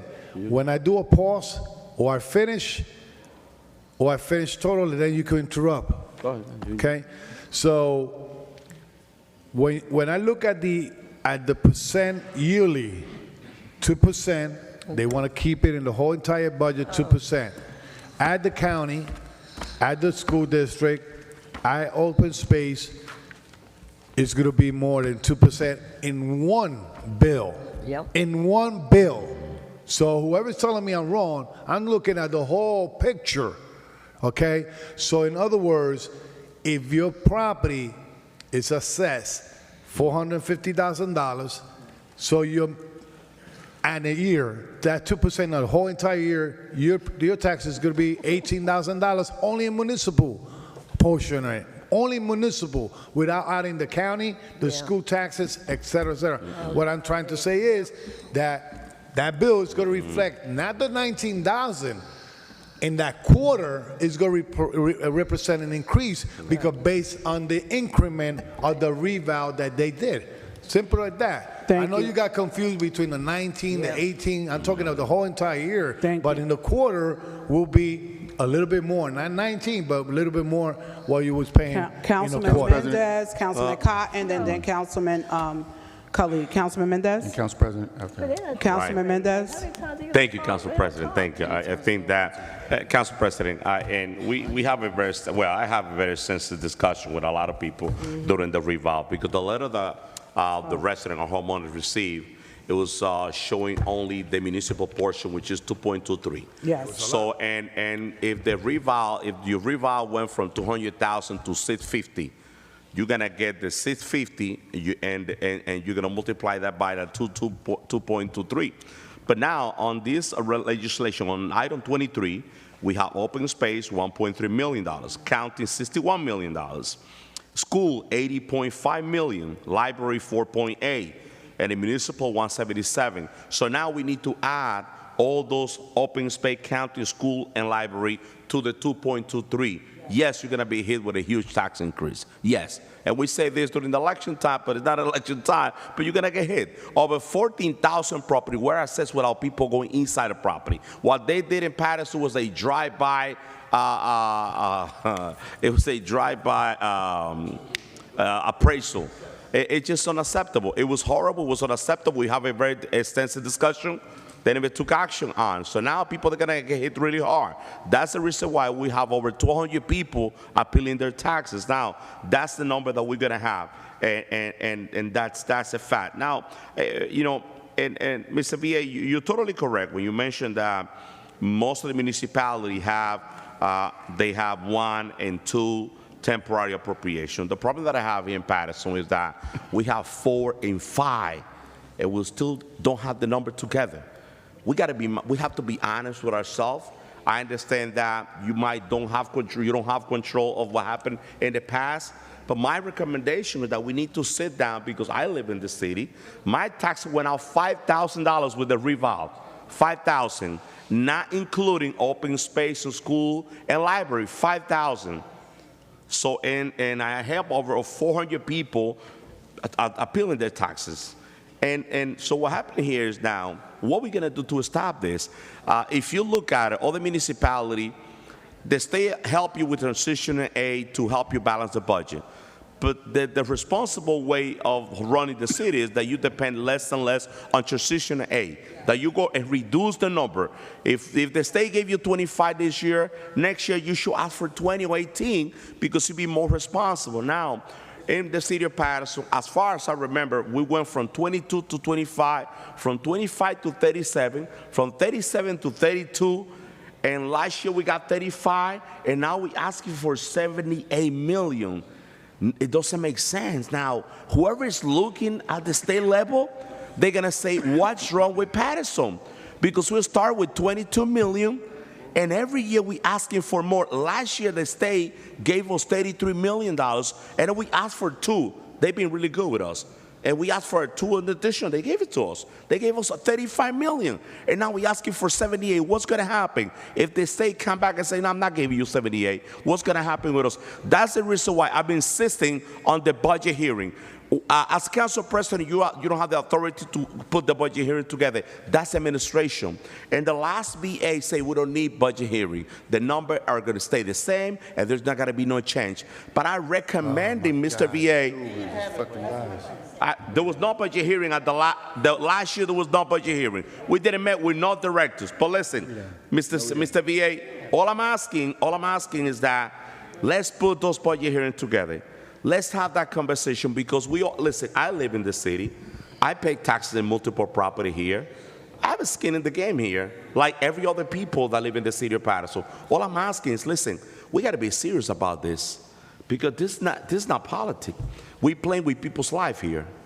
When that tax bill hit those homeowners, people are living on a fixed income, and they don't have the money to pay those taxes. What's going to happen? We're going to have more lien in those property, and you're going to have those people that they do business in Paterson purchasing those lien, and you're going to have more and more people losing their property.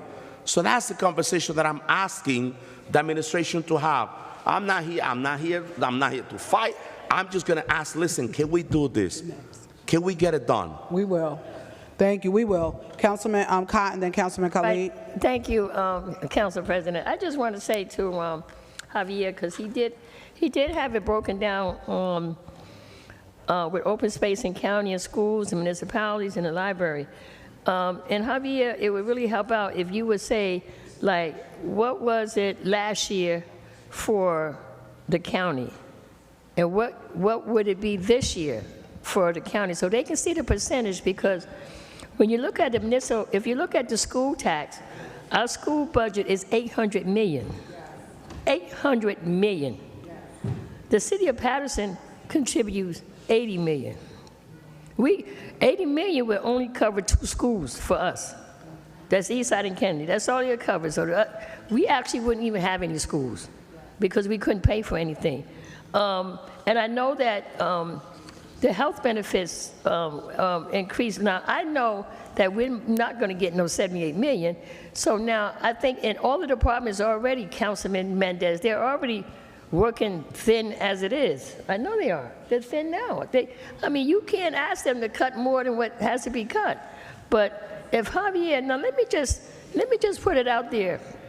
And I happen to be sitting here when we had city employees. You know, when you're talking about health benefits jumped 24 million, I think that the state could have came in and helped us with increasing like helping us pay the medical, because I got a letter last year from the insurance. My insurance company on my homeowners went up 29%.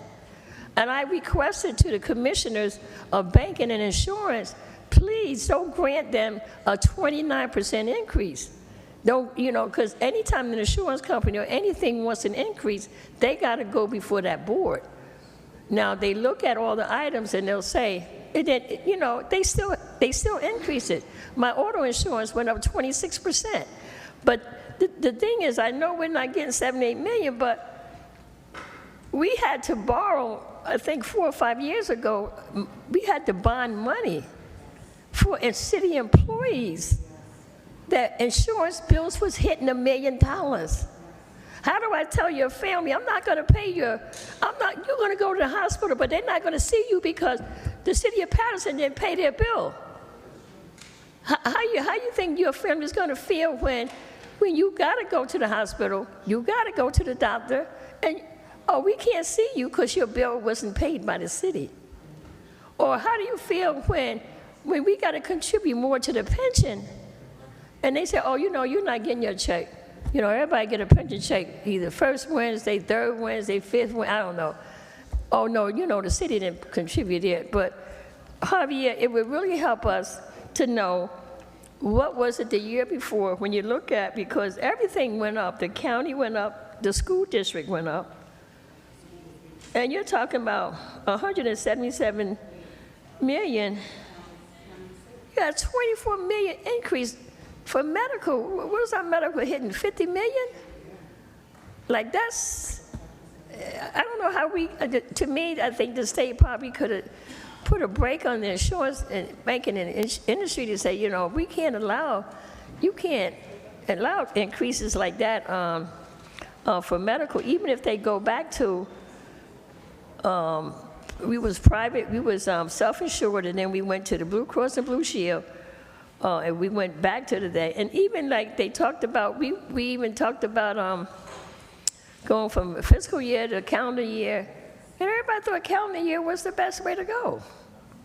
It was at that time, because of medical. It was the best way to go because of medical, and that's why we went that way, because of the medical course and everything. So Javier, please break it down clearly, and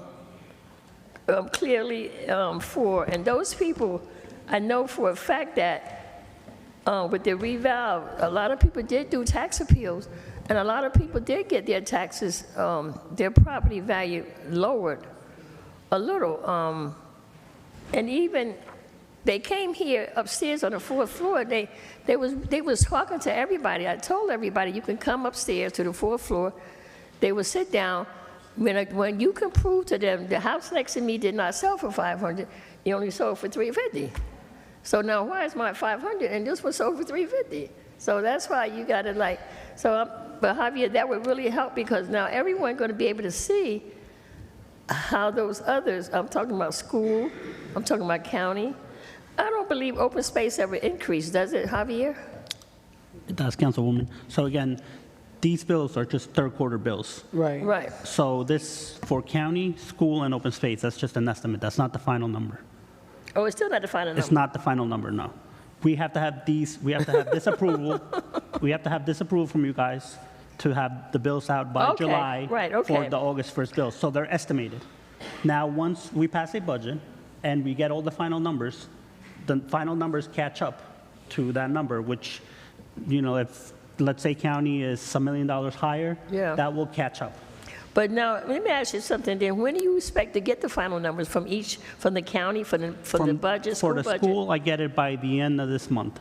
By the end of January? By the end of June. so County, I want to say maybe the first or second week in July. For everybody, For county, yeah. for the county. They haven't done theirs yet either. For final. for county So- and open space. I'm sorry, by the middle of July, we should have all the numbers Correct. from everything. Now, what about the library? Do they ever That's a get? final number. This is So the last final. year's number was 4.3 million and went up to 4.8 million. What was it last year, 3 million? 4.3 million, Oh, 4.3, so now it's up to 4.8. correct. Okay.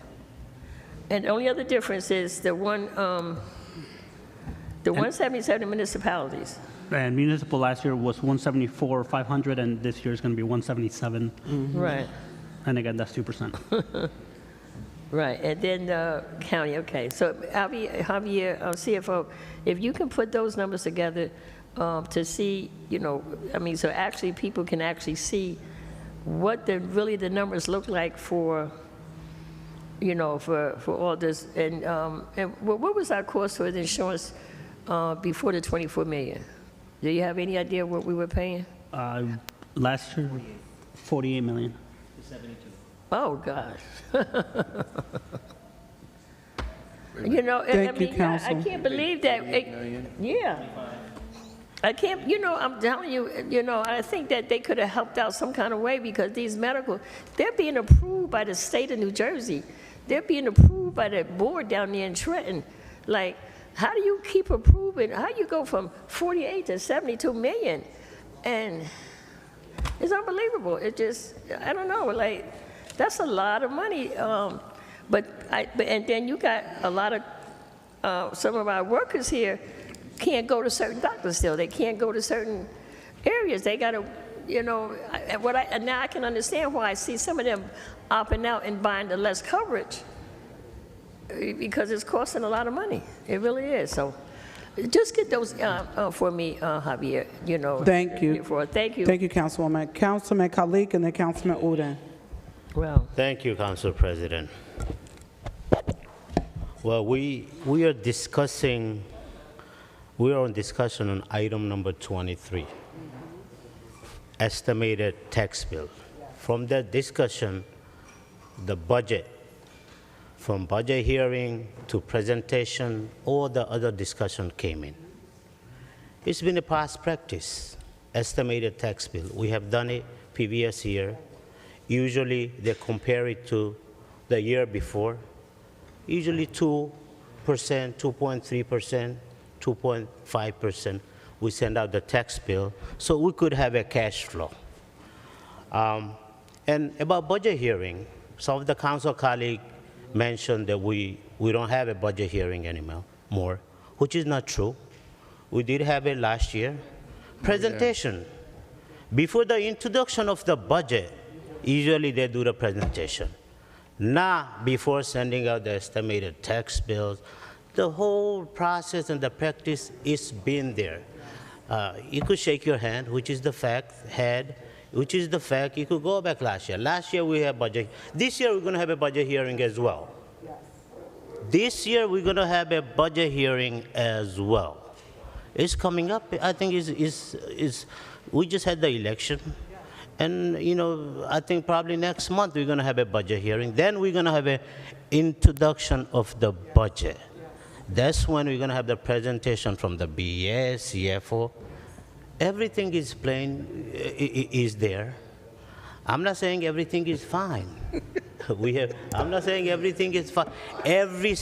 Look out there, every city out there in state of New Jersey is having issue because of the upraising of the medical expenses. Every city out there. I just want to point out, we're not doing anything different than we have been doing in previous year. Everything is in plan. Just we need to be patient. I know we love to be self-sustained, but we are not. We are a transitional age city. We have to live with it. We have to ask for the money to the state.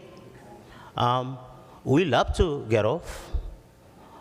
Hopefully in future, I'm looking bright. I'm looking Paterson future is very bright.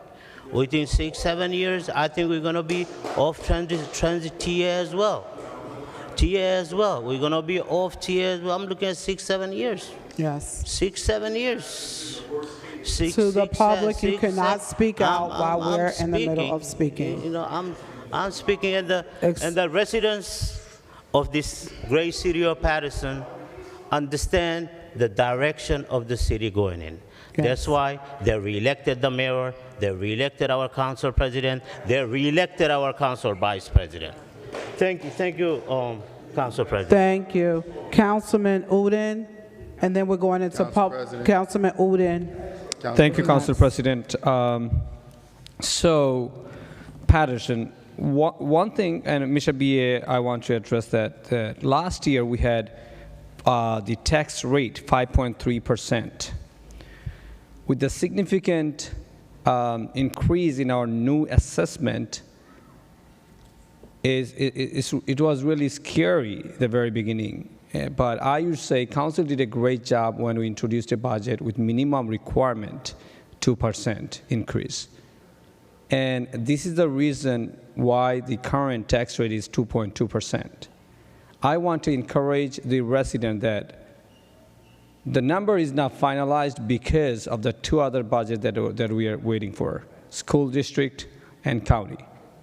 And school district is taking a big percentage of the taxes.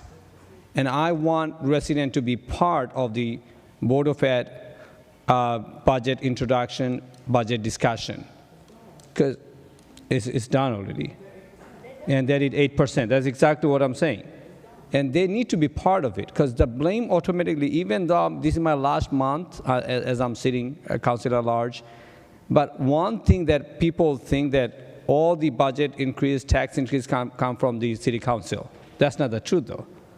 This is what we need to educate ourselves, that some percentage come from school district and county. So you have to be part of everyone's discussion, not only pointing finger to the council. And that's going to impact their tax rate. So I want to make sure that we have to keep on fighting for the current tax rate that we have, 2.2%. If any way, I'm not sure, CFO, what the calculation would be. Is there any way the tax rate can go to 5% like last year? I'm not sure what your calculation says. I believe that should be clarified, or you need more time to know that what the tax rate would be finalized, what the final number would be. That is going to actually say the exact tax that people are going to pay. We have to keep in mind the current assessed value of the properties. That's significantly high, trust me. Some properties are double, and I say none of the properties more than one, anyway, that's closer to the last year's assessed value. So I definitely encourage the resident to be part of the decision the council makes, or county commissioners or Board of Ed commissioners. And again, thank you. And CFO, I think that needs to be clarified, that where the percentage, where the tax rate is going to be. Right now it's 2.2%, what your calculation says after the budget introduction of the Board of Ed and Passaic County. Thank you. Councilman Jackson, President. and then to Madam Clerk, we'll be going right to public portion. Councilman Jackson. So I just want to be clear, Mr. CFO, Mr. BA, through the chair. So we have a finalized tax rate? No. But Councilman Udine just said that we were at 5.3 and we went down to 2.3. No, that was last year. We were 5.6. Yeah, he was talking about last year's process. Right now, the tax that we're sending No, he's talking about last time. Right now, the taxes we're sending is not 2.2%. That's what he just said it again. No, it's 2%. We don't have a tax rate. We do not have a tax rate right now. That's misleading information that you've given to the public. I'm sorry, Mr. CFO, can you clarify the estimated tax you're sending for this quarter? What's the tax rate on this? Again, it's not It's an estimate. it's an estimated amount, but it won't be a final rate until we pass the budget. But what's the rate on this? What's the rate on it? No, To get a close rate, it's different. Last year's tax rate was about somewhere around 5%. Because of the new 5.3. assessment, this year's tax rate is going to be somewhere around 2.3. So the tax rate is dropping because of the assessments went up. Yeah, that's exactly what I'm saying, So, Council but again, that's not final. Council President. That's not final. Once I have final numbers, I can give you an exact tax rate. So that is accurate then. He has the floor, No, I'm Councilman. sorry, because maybe, what was you going? I can put something together for Tuesday and Please try to send give that you something inform- close. That was the exact point, 2.23%. Councilman. It's on the tax bill. Please I'm send it out. sorry, Councilman, what you saying? Councilman So Udine? that was my point, Councilman, that we had, last year we had 5.3%. This year, the estimated Okay, rate, no, I get what you're saying, but listen, what I'm trying to bring clarity to is, so the council voted to approve a 2% increase, correct? 2% overall increase For last year, yes. for last year, For last year. We haven't approved a budget yet, so you haven't done it yet for this year. but currently we're estimated at 2.3. Correct. And so 2.23, 2.3 is not that much of a difference, but I just want to clarify several things. We most definitely did not do a budget hearing last year. I don't know what Councilman Kalik. In fact, the administration acknowledged. You were sitting here with who? They acknowledged that we didn't do it. They acknowledged that we didn't do it. So I'm not sure exactly what the effort to mislead the public. The effort to mislead the public is crazy. We haven't had one responsible budget action since Councilman Morris and Councilman McCoy left here. There's not been one responsible action to say, listen, no, we're going to cut this line and move. We've allowed the administration to do every single thing that they wanted to do. And one of the things I want to point out, when council members are talking and spewing out things, I hope that you can not do what we allowed the administration to do. Like, for example, Councilman Mendez, you keep claiming you made 400 tax appeals. You should provide us with the data. I did it. Provide us with the data. How many? Provide those addresses. Provide those Let him, addresses. he has the floor. Provide those addresses. How many of those residents saw reduction in their taxes? I mean, that would be great. I mean, if it was me and I did 400 tax appeals, I'll be right here. I'll be putting it on the screen saying, hey, right now, Ms. Jones at 85 Maylock Street just had a reduction in her assessment because of the work I did. He's spewing off, lies, putting up fake numbers in non-factual context, just continuously misleading the public and not taking accountability in his voting for us being in this position that we're in. The fact of the matter is, this council has to wear the responsibility of where we're in. Before this mayor was elected, our budget was $225 million. Now we have a $330+ million budget. So we increased the budget $100 million, and the request for TA is $78+ million. It just talks to you about, how inappropriate the spending is. Now, if the CFO was being responsible, right, and the BA was being responsible, all this money we spending out to consultants, we would have hired a consultant to say, how many claims did we have over the last 5 years while we're in the state plan? Because when we were self-insured, we would just be paying claims. But instead, we don't even have an idea of how many claims we paid out. How many requests for insurance benefits have there been? Because we can look at then, have we been responsible? Have we been responsible with our choice to change over to the state health plan? But we haven't. And this is, again, something that I voted absolutely not on 8 years ago, and every single year after that, it slapped us in the face. And instead of being accountable for our actions, we say, oh, I helped 400 people get tax appeals, but you don't show no data. Yeah. Where are those houses at? Where are those names at? Where's those? Because maybe, listen, I got another 400 I could give you a referral for. I'll send 800 your way. If you work that kind of magic, let's do it for, why didn't you do the entire city? Why didn't you set up an office downstairs and do all the residents when we know our residents have been mistreated? But we put out this false propaganda and we don't want to take accountability for our actions in this. This is not the administration.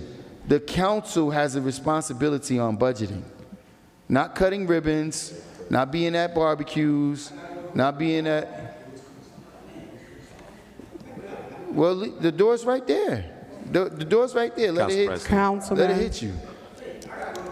To the public, please, decorum, please. Council President, please. One second. Council President. One The second. door's right there. Decorum, brief. please, decorum. Council So we have, President, I'll be brief. okay, I still have the floor, Council President. one second, I'm not done. Councilman Mendez, Councilman Khalid. Now, I do apologize because I do understand that there's some members of the public that this is way over their head. They're not going to get it. But they're not paying taxes anyway. They're not the ones being burdened with the tax bill. They're the ones around here parading, advertising for everyone else that's taking advantage of us.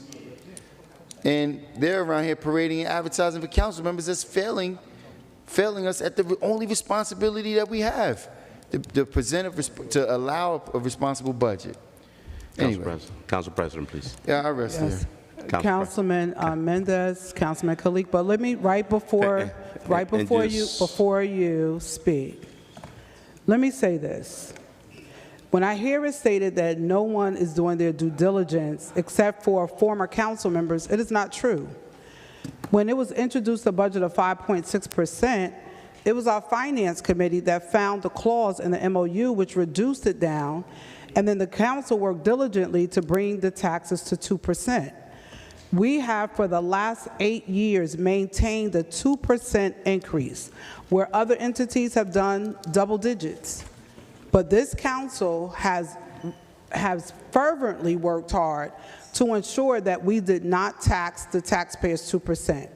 There's proof in that, because when you pull the documents, you go back and watch the meetings, you will see the due diligence that was made. So I get it. Other council members were here and we applaud them. But there are council people here that are doing a really great job as well. And you know, it just sometimes is not stated on the record, but we vote on it. We vote yes when it's a 2%. If it's 10%, we may vote, we're probably going to vote no. But if it's 2%, which is mandated because we're on transitional aid, after we've done a very, very great job in working with the administration, DCA, and local finance board and our state legislators, we're going to make sure that our residents are not heavily taxed.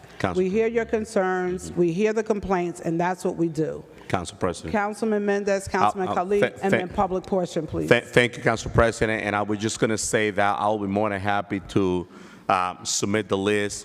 My office is located at 414 Broadway. With my staff, I've been helping homeowners, over 400 homeowners. I help them to appeal the taxes. I fill up all the information. But Councilman Jackson, you don't know much about taxes. You don't know. It's not. That's not under my power. Whether the county will reduce it or not. I do my work, a professional job representing all those homeowners without charging them $1 with my staff, my team. And you don't. And I know that you don't know much because the deadline was May 1st. You cannot help any other homeowner to appeal the taxes because the deadline passed. And let's move on with that. And I do this for the public, and this was not during the election. My office is open at 414 Broadway. You need help, I'll be there to help you. Council President, I know we got public portion. I'm not going to be in the way of public portion. Councilman Khalid, please. Thank you, Councilman Mendez, for all you do. I was at the tax appeal so-called court in the county today. Oh. By myself. Some of the council members probably don't even know the process, but they would like to run their mouth. Okay? I was there myself. Okay, thank you. And also, we try to compare. 8 years ago, we had a $227 million budget. This year is $337 million budget. Where? The cost of living adjustment. That's the cost of living. every city out there you see, year after year, it increase. That's the life. That's the reality of it. Yes. And also, Mr. CFO, did we not have a budget hearing last year? Yes, Councilman, we had a budget hearing for 2025. Thank you. Are we going to have one this year? We're going to have a budget hearing for the budget of 2026. Okay, thank you. He stated that we did not have the administration said it, we did not have a budget hearing. Probably should go back and look at the date. Usually they send an email to everyone, the dates, whenever the council members are available, we set up the time for the budget hearing. You probably didn't even open your email. That tells a lot about caring for the budget and the city, which is the fact. That's all I want to clear myself on. Thank you. Public Thank you. hearing, Madam Clerk. We have, for public hearing, we have 6 speakers. To all of our speakers, there's a time clock. You have 3 minutes to speak. Once your time is up, the buzzer will, it will alert you, and it is time to move on to the next speaker. Our first speaker on tonight, Madam Clerk, is Mr. Charles Ferrer. Please state your name and address. Mr. Ferrer, thank you. Charles Ferrer, 445 Straight Street, Paterson. So I'm sitting here listening. One of the reasons why I came down is because, first of all, the school district's budget is not finalized. And the reason why it's not finalized is because they haven't gotten their numbers from the federal government yet. And if they don't, and with that person that's down there, if they don't get a dime, it's coming back to you guys for that additional money. There's a lot of problems here. Paterson is not at its best. When you're sitting here borrowing $70 million, and the thing that bothered me when I read about that $70 million loan that did you have any community forums with the taxpayers to ask for their input since you put that on their backs? We talk about the increase from what it was, 200-something, now it's 3-something. That's because of all of the apartment buildings that the developers are putting online. There's about 10 apartment projects that are going to be opening up soon. And the only sad part about it, if they're all tax abated, that means they're going to give a small amount, and who will pick up the slack? The residents. I was curious because, Council President, when you were running, you put out a post that there was a projection of $280 million in revenue and only 100 million, you fell short by 100 million. And I guess that was the CFO who put that projection together, the revenue, and I'm like, I could see you off 10 million, 20 million, maybe 30, 100 million. And I'd like to know what that projects. I wish he would put that out so that we could see how he even came up with that projection, because I'd like to look at it, because there's a lot of issues with it. We talk about more development. So here's a project that I was coming down to speak on May 28th. They want to put a 24-unit apartment building at 4656 Sherman Avenue with 31 parking spaces. 24 units, 2 parking spaces per unit, that's at least 48. You need to have more than that because you need for spaces to be available for guests, because if there's not enough parking, they're going to take the spaces of the people that have already lived there for years, and there's going to be problems. That's one of the biggest problems with all of your projects that are going up. Ryle Avenue, 131 units are going to go up there, 1 parking space per unit. So where are the other people parking? They can't park on Ryle. They can't park on the street that School 5 is on. So then they go into Marion Street and Carney Street, and they take the parking spaces of those residents. Thank you. What Next are we doing speaker. here? Next speaker, Madam Clerk. Not much. Next speaker. Stop boasting that you're doing Our what you're next not. speaker, Madam Clerk, Mr. Next Joel speaker Keys. is Joel Keys Jr. Mr. Keys, please state your name and address. I don't got time for that. Testing 1, 2. Recently, one of Councilman Jackson's most active critics on social media attempted to ridicule him for a characteristic that is actually one of his greatest attributes, separating him from the other council members and almost every other politician in the United States. The incident illustrates one of the most important lessons all of us can learn about the value of understanding problems from a systemic analysis, which is the essence of sociology. The critic, whom I will refer to as Anonymous Republican, attempted to ridicule Councilman Jackson for criticizing and exposing alleged acts of corruption by members of the Democratic Party. Referring to Councilman Jackson, Anonymous Republican said, quote, "Yes, speak truth about his own political party. Yeah, he's real smart," unquote. Upon reading that statement, my instinctive reaction was to recall a similar incident involving Malcolm X. Malcolm was debating Gordon Hall on the Stan Bernard Show. Attempting to ridicule Malcolm for one of his greatest attributes, Gordon Hall said, quote, "I will make a prediction, and I think we could come back a year from now, Stan, and I think you may find Malcolm preaching a completely separate doctrine and leading some other kind of movement. Previously, Malcolm, I said, give it a little time and you'll be preaching a new line, and you are," unquote. Albert Einstein said, quote, "The measure of intelligence is the ability to change," unquote. Malcolm X said, quote, "Despite my firm convictions, I have always been a man who tries to face facts and to accept the reality of life as new experience and new knowledge unfolds it. I have always kept an open mind, which is necessary to the flexibility that must go hand in hand with every form of intelligent search for truth," unquote. Gordon Hall attempted to ridicule Malcolm for his exceptional ability to change, which Albert Einstein said was the measure of intelligence. Anonymous Republican attempted to ridicule Councilman Jackson for his exceptional ability to expose corruption, and as I mentioned earlier, the incident illustrates one of the most important lessons we can learn about the value of understanding problems from a systemic analysis. Anonymous Republicans' disposition that speaking the truth about your own political party and especially exposing corruption is the template and the blueprint of this capitalist system that socializes the expectation and acceptance of corruption on the one hand and the apathy and abandonment from participation in the system on the other hand. In other words, it is the systemic cause for 60,000 registered voters deciding not to bother to vote and corruption winning again. Thank you. Next speaker, Madam Clerk. Mr. Elvis Durham. Yes, the next, please state your name and address. Thank you. Mr. Elvis Durham from Paterson, New Jersey. Just want to say this. Paterson, New Jersey is the third largest city in the state of New Jersey. This is not no town.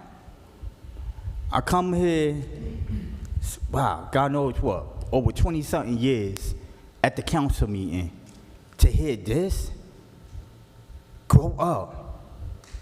Some of y'all act like y'all doing so much, but the city of Paterson, New Jersey don't even have no recreation center for the youth, especially on the first ward. With the first ward supposed to be the black headquarters, we don't even have black businesses. Make it make sense. The city of Paterson don't even have a major hotel. But some of y'all want to be up here arguing like y'all in 5th grade and 4th grade. It's not only the mayor, it's all our responsibility. But some of y'all don't even want to sit there at the table with me, listen to my ideas, because you think you so high-mighty. Man, bring your ego down. Paterson, New Jersey, I'm your black leader. Anybody got a problem with it? You know where to find me. It's a lot of stuff going on in Paterson, New Jersey. I can't do the announcements now, but go on my Facebook page, Elvis Good News, DURHAM, Facebook, my Facebook, Elvis Good News, DURHAM, my YouTube channel, Paterson NJ Good News. To be a leader, you have to have something to show for. This is the third largest city in New Jersey. We don't have nothing to show for. But the thing is, we got each other. But nobody don't want to come together. Everybody think they know so much. You can't even win the election. You think you know so much. Just imagine if I was running. I would have been in them seats. But at the same time, I would ask for help. I would sit down with people that used to be in this seat so I could be a better counselor. But some of y'all head so big, y'all don't know how to ask, y'all don't even know how to ask for help.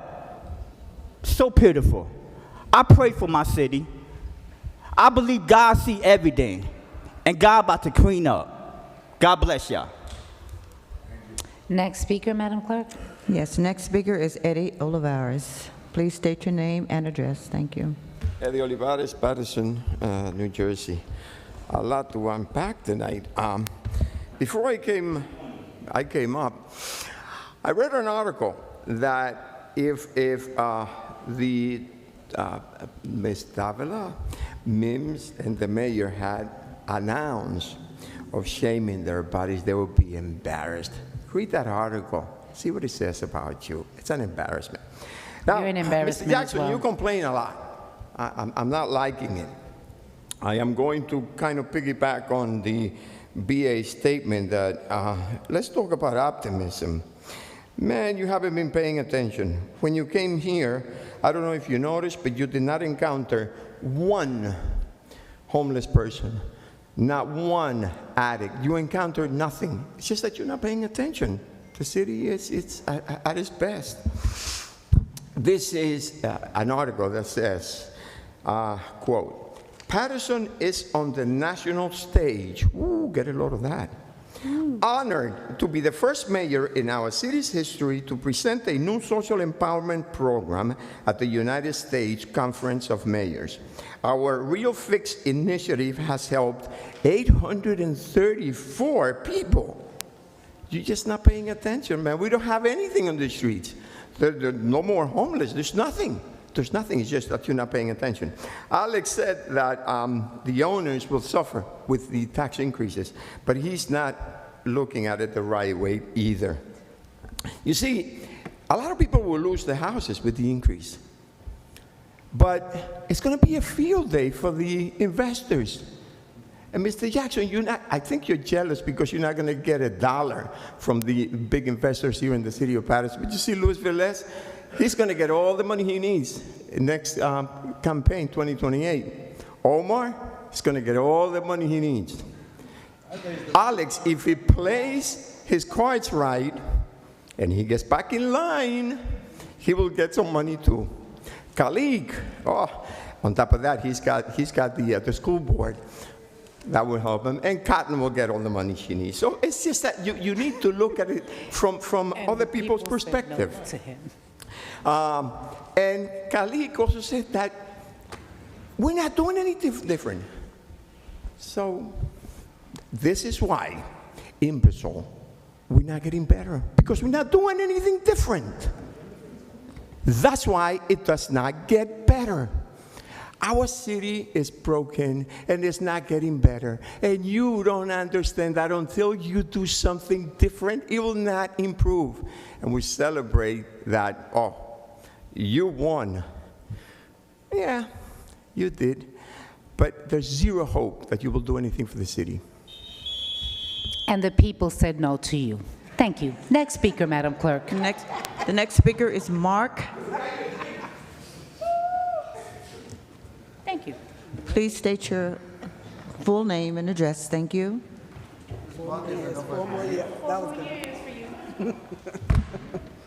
Hello, good evening, guys. Good evening, I how are hope you you? all have a wonderful day.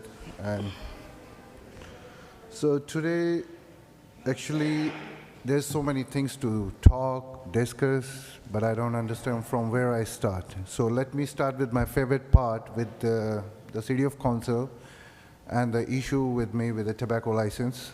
I hope you guys are working on it.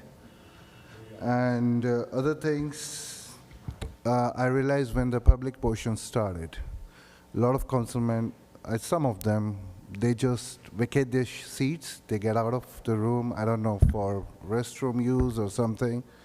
But I believe the public hearing is the more participation of public with the city policies, engagement with you guys, smart people, look towards the transparency you guys are talking about, especially in election, everybody talk about accountability.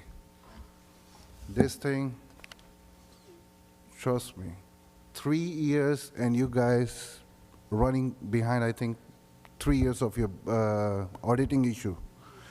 So here, my services are here. If the city need, I have a team who can help you to completely do your fiscal account, like auditing and accounting, everything what you needed. Thank you very much. Not enough to say today. Thank you and good night. Madam Clerk, there are no more speakers. There's one more speaker. Oh, I'm sorry. Yeah.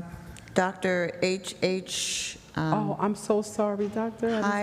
Yes. I'm sorry. Good I evening. I couldn't pronounce that last name. If you would. Good evening. For me, announce your name and address. Thank you. Good evening, Doctor.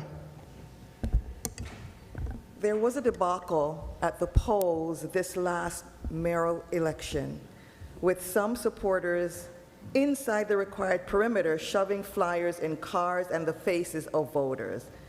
I think consequently, decent, honorable, well-intentioned candidates don't stand a chance because of this type of and other criminal behavior. This is injustice. I encourage you from time to time, Council, to turn around and look at the statement from the Reverend Dr. Martin Luther King that injustice anywhere is injustice everywhere. This kind of voting fiasco must stop in the city of Paterson. I'd like to end on a positive note and talk about a wonderful event that has been going on for many, many years.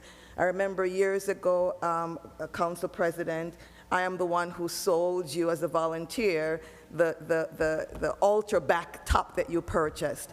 The council has been very supportive. Many of you have been at this event. This is an event by the Honorable Elder Councilman McCoy, and it's the Jamaica Day event. It's 2 days. We have the first day, August 1st, where we're going to have a legend, a Jamaican legend, Sister Nancy, who actually lives in the city of Paterson. This is on the Saturday, and then on Sunday we have some awesome gospel performers, including Rhonda Isabella. I encourage you all to come out. If any of you would like a flyer, or if you'd like to be a supporter or a sponsor of this event, I encourage you to do so. God bless you. Thank you, Doctor. There are no more speakers. Is there a motion to close? Motion to close by Councilman Velez, second by Council President Mims. Roll call to close the public portion. Second. Councilwoman Cotton is absent. Councilwoman Davila.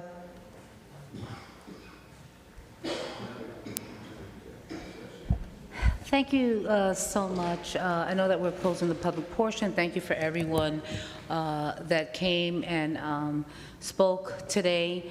I will say this. There comes a moment where we have to show a level of professionalism as we are elected by the people. But by any means doesn't mean that we have to stand here and accept insults from the community, specific certain individuals that are bitter because they lost an election. The people have said no to you, and every single time I told you, you are asphyxiated with me, okay? So just let it go. Let it go. If anybody, you should be mad as Councilman Jackson. You know why? He got over 3,000 votes, more than 4,000 votes more than you. So you need to stop it. Sit down. Sit down. Sit down. So with that said, I am thankful that I've been brought back again. I will continue to serve the people of Paterson because they said yes to me. And even those that didn't say yes, I am your public servant, and I will continue to serve you the same way I serve those that voted for me. So thank you very much. My vote is yes to close the public portion. Councilman Jackson. Thank you, Madam Clerk. The level of disrespect. Sit down. Yo, people are enormously tough guys behind these microphones. It's incredible. That was incredibly disrespectful. I don't even. He was disrespectful to me. And you're being disrespectful even now. continued disrespect. Now, one thing I'll say about Mr. Olivares, I mean, he did very little campaigning. He spent no money. In fact, most of his effort went towards promoting and advertising my campaign. He's not one of these people who should be angry with me because I saw more votes or whatever the case might be. But I'll tell you what's a true fact. And we'll see if there's an investigation that takes place on this. This young lady, Miss Hilda Fermin, her obituary was March 15th, 2025. This is a fact. But she voted in this election by mail. Ms. Hilda Fermin. Let's see if anybody's interested in, you know, the ballot harvesting that they're doing on situations like this. Let's see if Corporation Counsel, or if anyone else, for that matter, would like to launch an investigation on how many other deceased people have voted in this election. People are bragging about winning an election, but yet the city is failing. We've gotten a failing grade. We got people talking about moving the city forward. Mr. Charles Ferrer, who I respect immensely, his perspective tonight was the city has never been in this poor condition in his entire life. He's saying that clearly. So I guess the perception of other people, Mr. Olivares was being very presumptuous or, you know, facetious with his commentary. I left City Hall yesterday for a planning board meeting. There was like 9 people sleeping in the window downstairs in City Hall. So when you talk about the conditions of the city and those bragging about being reelected, I mean, yeah, I take my hat off to you. I mean, it was tons of. Councilman Jackson. Jackson. Hey, you won. Councilman? I got it, Madam Clerk. I apologize. And on that note, Madam Clerk, I know you're standing in. On May 19th, and Councilman McCoy, I'm gonna need your reflection on this. On May 19th, please make note, because I'll bring it forward. I didn't want to make mention of it tonight because the clerk's not here, and I understand she's the licensed parliamentarian. But May 19th, my vote was excluded, and yet it was marked that I voted. So I'm trying to figure out where within the law and the code permits for the clerk to make a vote on my behalf. May 19th, and I believe it was the 17th of April. I never voted, but yet it's marked in an official document that's signed by the clerk how I voted, and saying I voted in the affirmative. That is disenfranchising not just myself as a duly elected person, but it's disenfranchising all of those who stood forward to support me to sit in the seat. I have the privilege and the right to vote, and no one can exercise that right for me. No one. So I just want to make note of that. I'm not going to labor this longer, but I will reemphasize the condition of the city. Mr. BA, someone dumped a stack of pallets on the corner of North 4th and Clinton Street 5 days ago. G. Greer posted it. I posted it. It's still there. But yet we have people bragging about being reelected. And these examples could be in the thousands. But Mr. BA, if you can, I see Director back there. Bill, I don't know if you saw that. Those pallets that was dropped. Stack of pallets right in the middle of the street, all the way up the hill. Anyway, Madam Clerk, please make note of that, to pass that along to the clerk, because I am going to be expecting an answer at the next public meeting on how the clerk had the audacity to think she can vote for me. That's not legal. So wherever she's found the authority to do so, I would like for her to state that authority on record. My vote is yes. Councilman Klee? Yes, Madam Clerk. Councilman Mendez? Thank you, Madam Clerk. Just once again, I want to take my time to say thank you to all the residents of the great city of Paterson, because in the last election, with very, very limited resources, people that could check my report. I didn't have those big developers and heavy hitters funding my campaign. With very limited resources, I was the second highest vote getter with a difference of only 3%. Actions speak louder than words. Look at my number at the polling side, how many people went out to vote for me. I never stopped working for this community, and I'm going to continue working for this community. I love this city, and I say this over and over again. I came in this city with nothing on my hand. I've been in business for 20 years. God really gave me more than I deserve. I have 3 kids, 1 professional, 1 almost ready to go to finish college and being a doctor.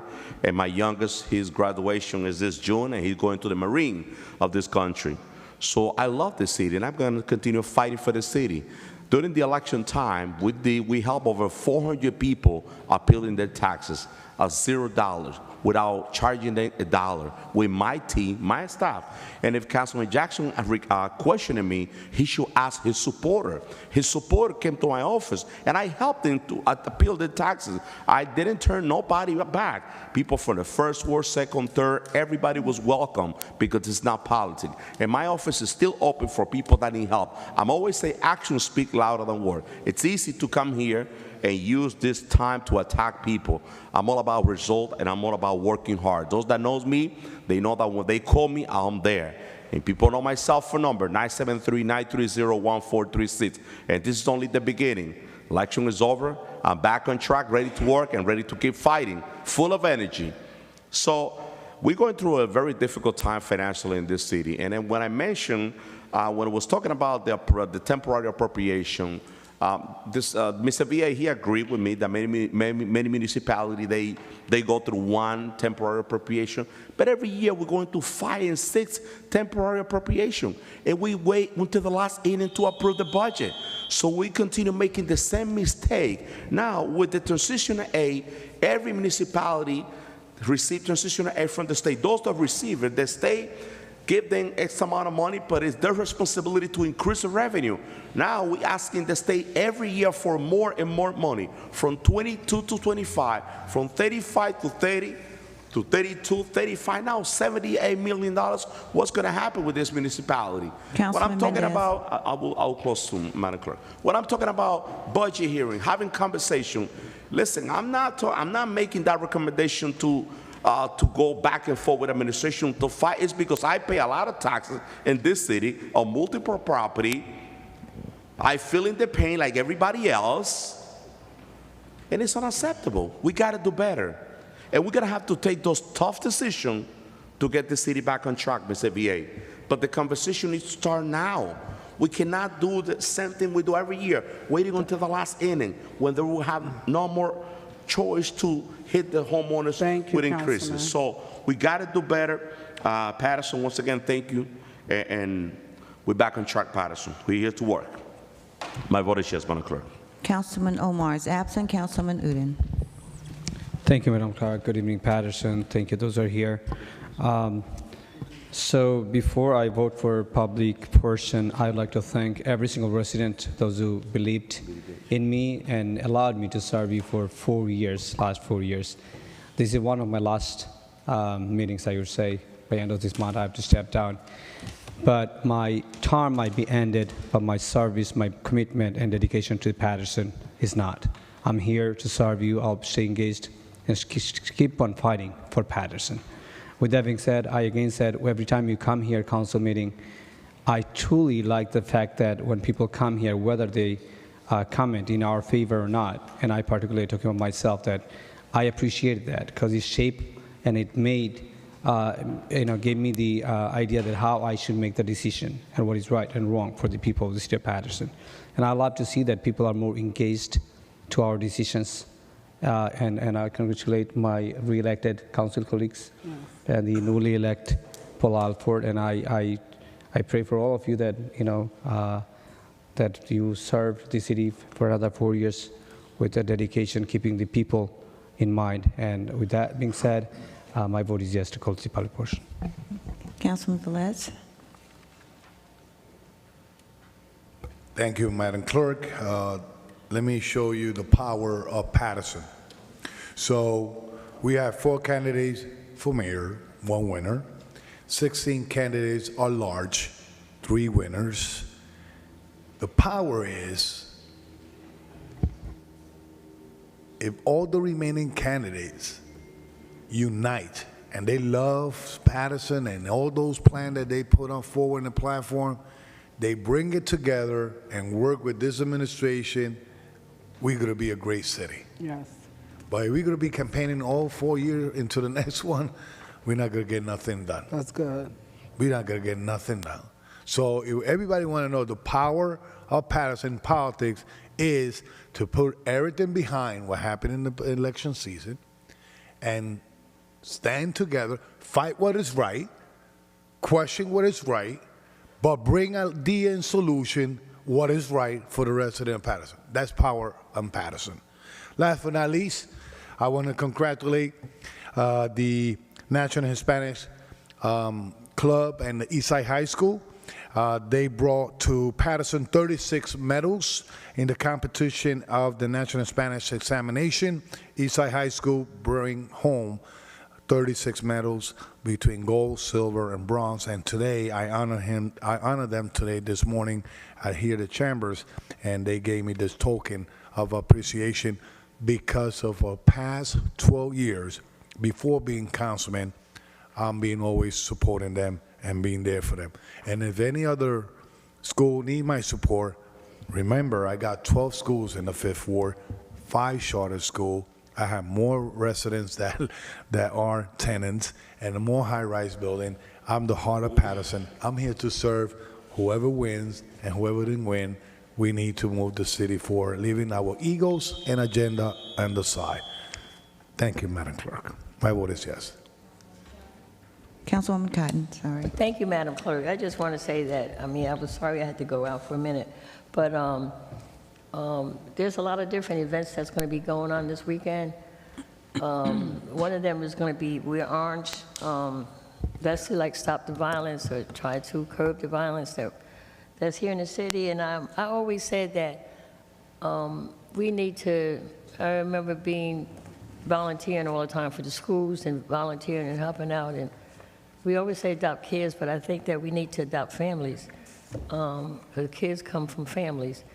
And there's so many things we have a lot of good things that we can actually get done too. And sometimes we don't recognize some of the things, but I just want to say this weekend is a lot of events, but I want to mention Teddy Martinez with We're Orange.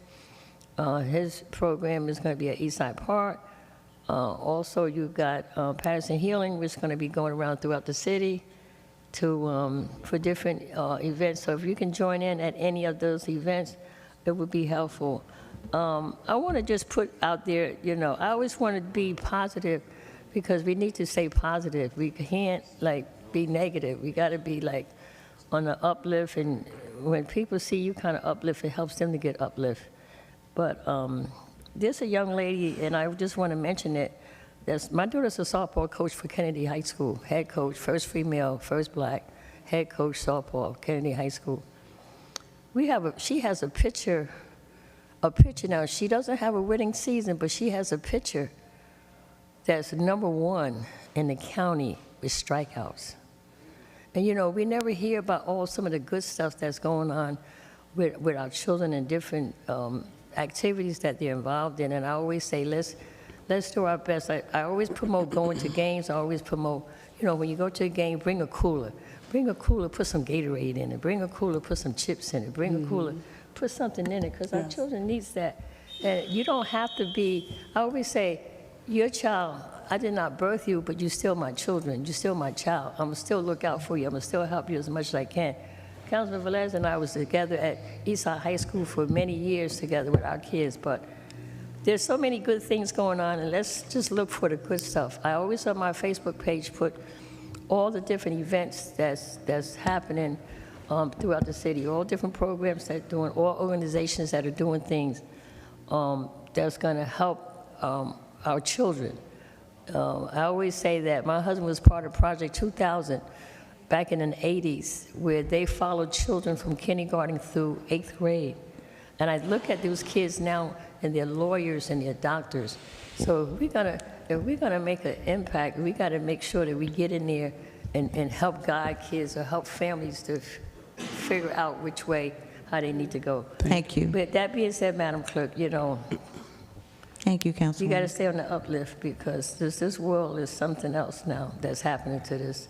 But we got to stay on the uplift. You got good ideas. Let's bring your good ideas. Let's bring your idea. I always say you don't have to be number one. As long as you in there somewhere, the middle, the bottom, the top, you in there to help Thank a you. program. You in there to help people. You in there for a Councilwoman. good reason. With that being said, Madam Clerk, my vote is yes. To close. Council President public portion. Mims. Hi, so to the public that is viewing and watching, thank you for coming. To a constituent service, Mr. Javier, who is always here when he shows up to ensure whatever concerns that anyone comes to the mic that has from the community, he addresses it, and we noticed that there were no direct concerns, but there was a statement that was made in the comments tonight that I have to address. It was stated that the school board budget was not adopted. It was adopted. The 2026-27 budget was adopted on May the 5th at $851.9 million with an 8% tax increase. It is, you can Google it, it's online. You can reach out to your school board commissioners, but the school board budget for 2026-27 was adopted. It was stated tonight that it was not. It was adopted by our school board commissioners. Madam Clerk, with that being stated, my vote is yes to close public portion. Thank you. The public portion is now closed. Madam Clerk, it is time to go into our special, all the items on the agenda are done. So, Madam Clerk, at this time, we're moving, we need a motion to go into our special meeting. Second.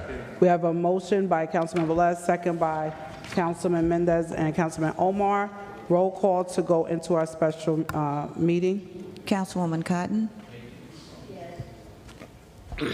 Councilwoman Davel is absent. Councilman Jackson is absent at this time. Councilman Khalid? Yes. Councilman Mendez? Yes. Councilman Omar? Yes. Councilman Udine? Yes. And Councilman Velez? Yes. Council President? Yes, Madam Clerk. Thank you. The meeting is now open. Madam Clerk, can you please read the 48-hour notice? In accordance with the Open Public Meetings Act, NJSA 10:4-6, ETSEQ, adequate notice of the special meeting of the Paterson Municipal Council has been provided. Written notice of this special meeting was provided on May 20th, 2026, at least 48 hours in advance of this meeting. Said notice was posted in the lobby of City Hall, transmitted to the North Jersey Herald News and the Record, and filed with the Office of the City Clerk. Thank you, Madam Clerk. At this time, we're going to do payment of bills.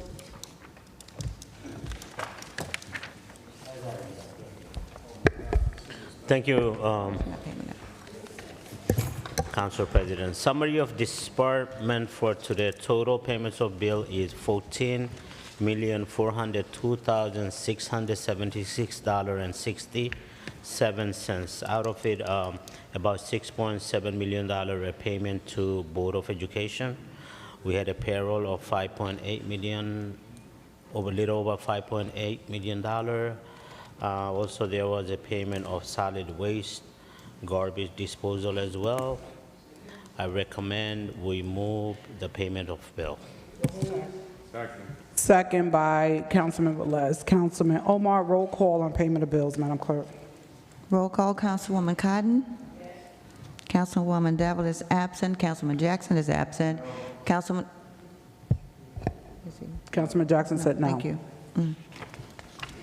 Thank you. Councilman Kalik. Yes.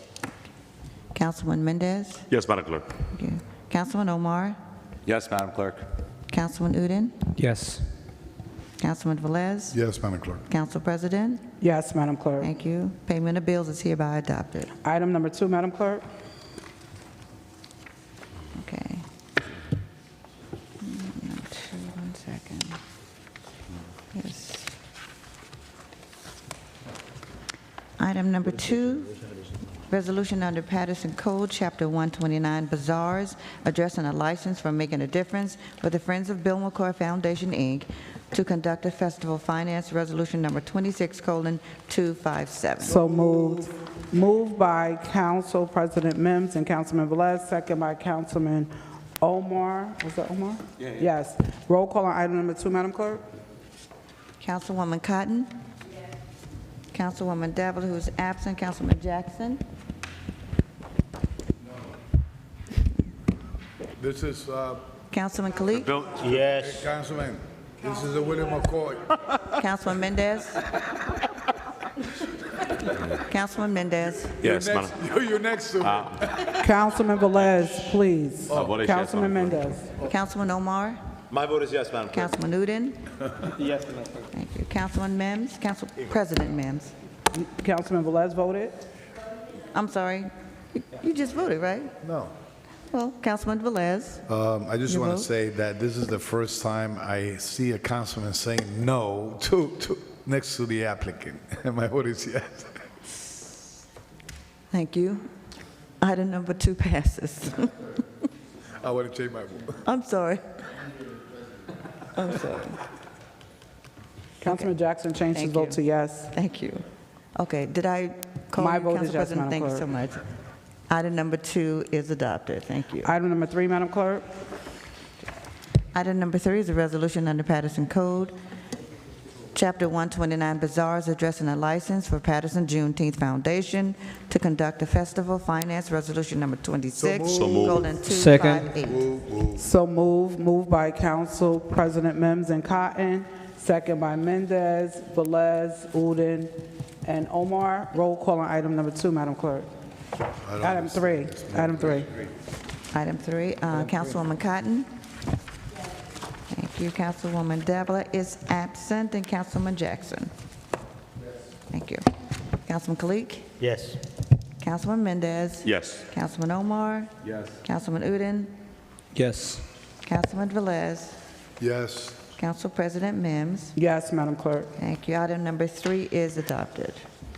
Item number 4, Madam Clerk. Item number 4, resolution authorizing the award of contract to Marini Brothers Construction Company, Inc.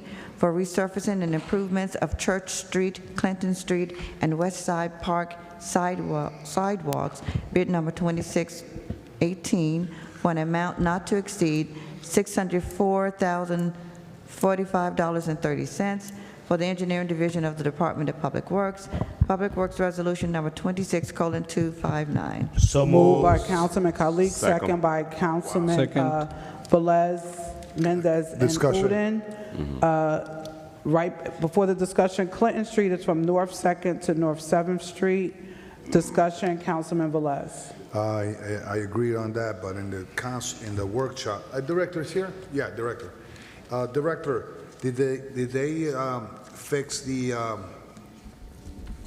because remember I mentioned about the Kennedy High School? Yes. Are they gonna push it back? Yeah. Okay, good. Thank you, appreciate it. Thank you. Roll call, Madam Clerk, on item 4. Roll call on item number 4, Councilwoman Cotton. Thank you. Councilwoman Davila is absent. Councilman Jackson. Is he here? He's not here, Madam. Councilman Jackson's absent. Okay, Councilman Kalik. Yes. Councilman Mendez. Yes. Councilman Omar. Yes, Madam Clerk. Councilman Udine. Yes. Councilman Velez. Yes, Madam Clerk. Thank you. Council President Mims. Yes, Madam Clerk. Thank you. Item number 4 is adopted. Item number 5, Madam Clerk. Item number 5 is the resolution authorizing change order number 1 for the West Side Park renovations project, bid number 2405 for the Engineering Division of the Department of Public Works. Public Works Resolution number 26:260. So moved. Moved by Councilman Kalik, second by Council President Mims and Velez. Roll call on item number 5, Madam Clerk. Councilwoman Cotton. Councilwoman Davila and Jackson are absent. Councilman Kalik. Yes. Councilman Mendez. Councilman Mendez. My vote is yes, Madam Clerk. Thank you. Councilman Omar. Councilman Udine. Yes. Councilman Velez. Yes, Madam Clerk. Thank you. Council President Mims. Yes, Madam Clerk. Item number 5 is hereby adopted. Madam Clerk, Good let's night, take, Council. thank you. Let's take public portion. We have one speaker for public portion, Madam Clerk. Yes. As stated, I really don't have to tell Councilman McCoy the 3-minute rule. He's very much aware of how it goes. Yes. Councilman McCoy. Kindly state your name and address, please. Thank you. Thank you, Council President.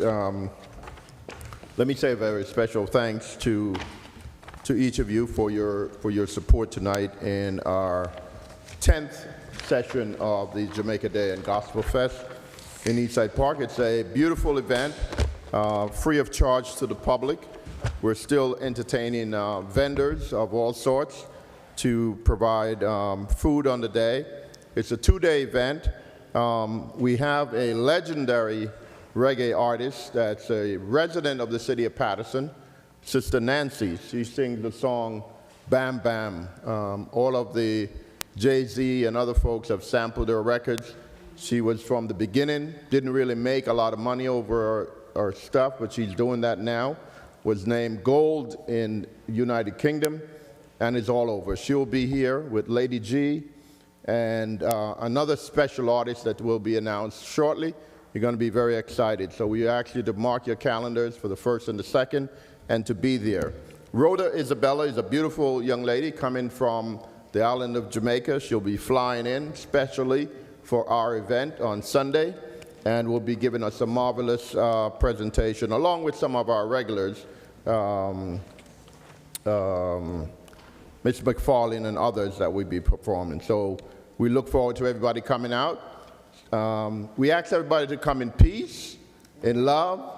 It's a family event. I already heard some folks planning for mischief, but the Paterson Police Department will be present to take care of any disruptions that there may be, and we don't expect any. We've been doing this thing peacefully for these many years, and we expect that this one will be the biggest and the best and the most peaceful and enjoyable. So we invite everybody, family and friends, to come on out, have a wonderful day and a great evening.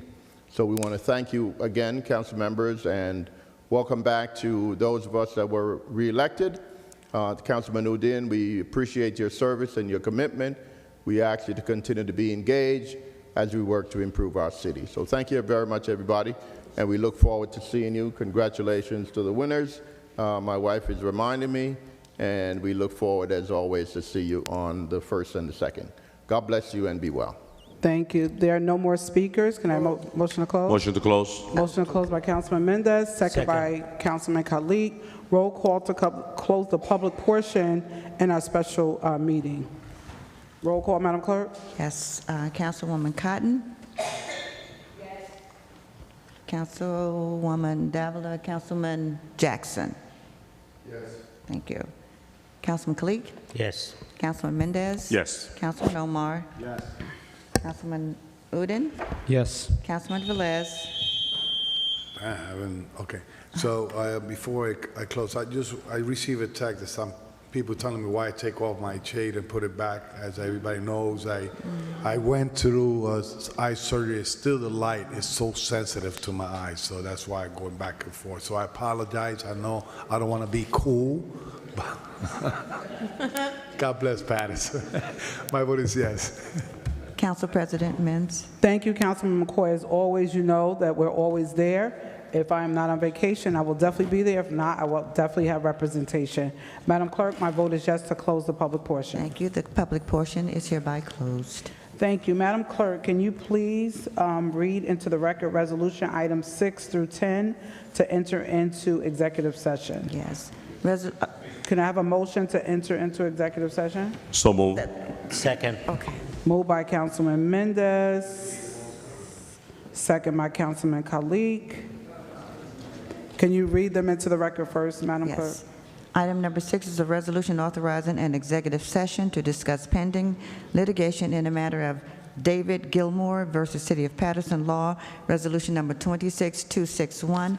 Item number 7 is a resolution authorizing an executive session to discuss pending litigation in the matter of Desire League versus City of Paterson Law, Resolution number 26:262. Formal action will be taken. Resolution authorizing formal action will not be taken during the executive session. Resolution authorizing an executive session to discuss pending litigation in the matter of Estate of Odell versus City of Paterson, Law Resolution number 26:264. And resolution authorizing an executive session to discuss pending litigation in the matter of Vincent Tuesta versus City of Paterson, Law Resolution Number 26:265. Thank you. We have a motion by Councilman Mendez, a second by Councilman Kalik. Roll call on items 6 through 10 to enter into executive session. Councilwoman Cotton? Thank you. Councilwoman Davalos Alder, Councilman Jackson? Thank you. Councilman Kalik? Yes. Council Mendez? Yes. Councilman Omar? Yes. Councilman Udine? Yes. Councilman Velez is absent right now. Council President? Ma'am. Yes. Thank you. Executive session is now open. We kindly ask all members of the public, media, and staff who are not required for this discussion to exit the chambers at this time. The live stream and public recording will now be paused, and the special meeting will reconvene following the executive session. Thank you.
Okay, next time. Madam Clerk, we will now continue with we need a motion to reopen up the workshop. So move.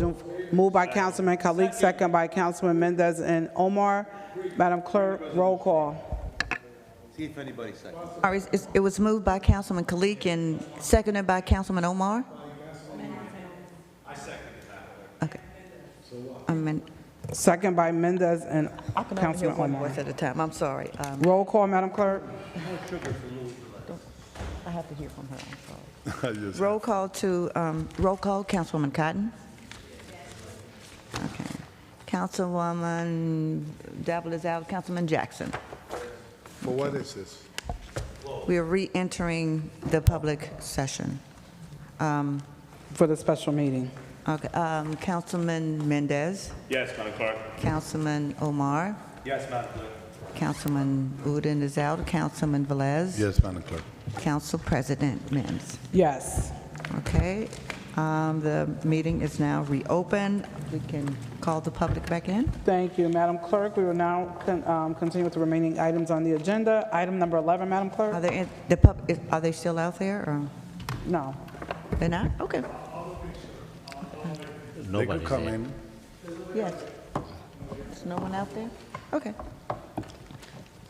Item number 11? Yes. Okay, item number 11 is resolution authorizing settlement of pending litigation claim in the matter of David Gilmore versus City of Paterson, law resolution number 26266.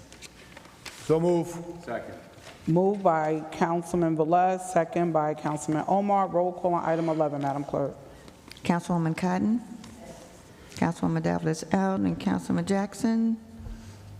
Thank you, Madam Clerk.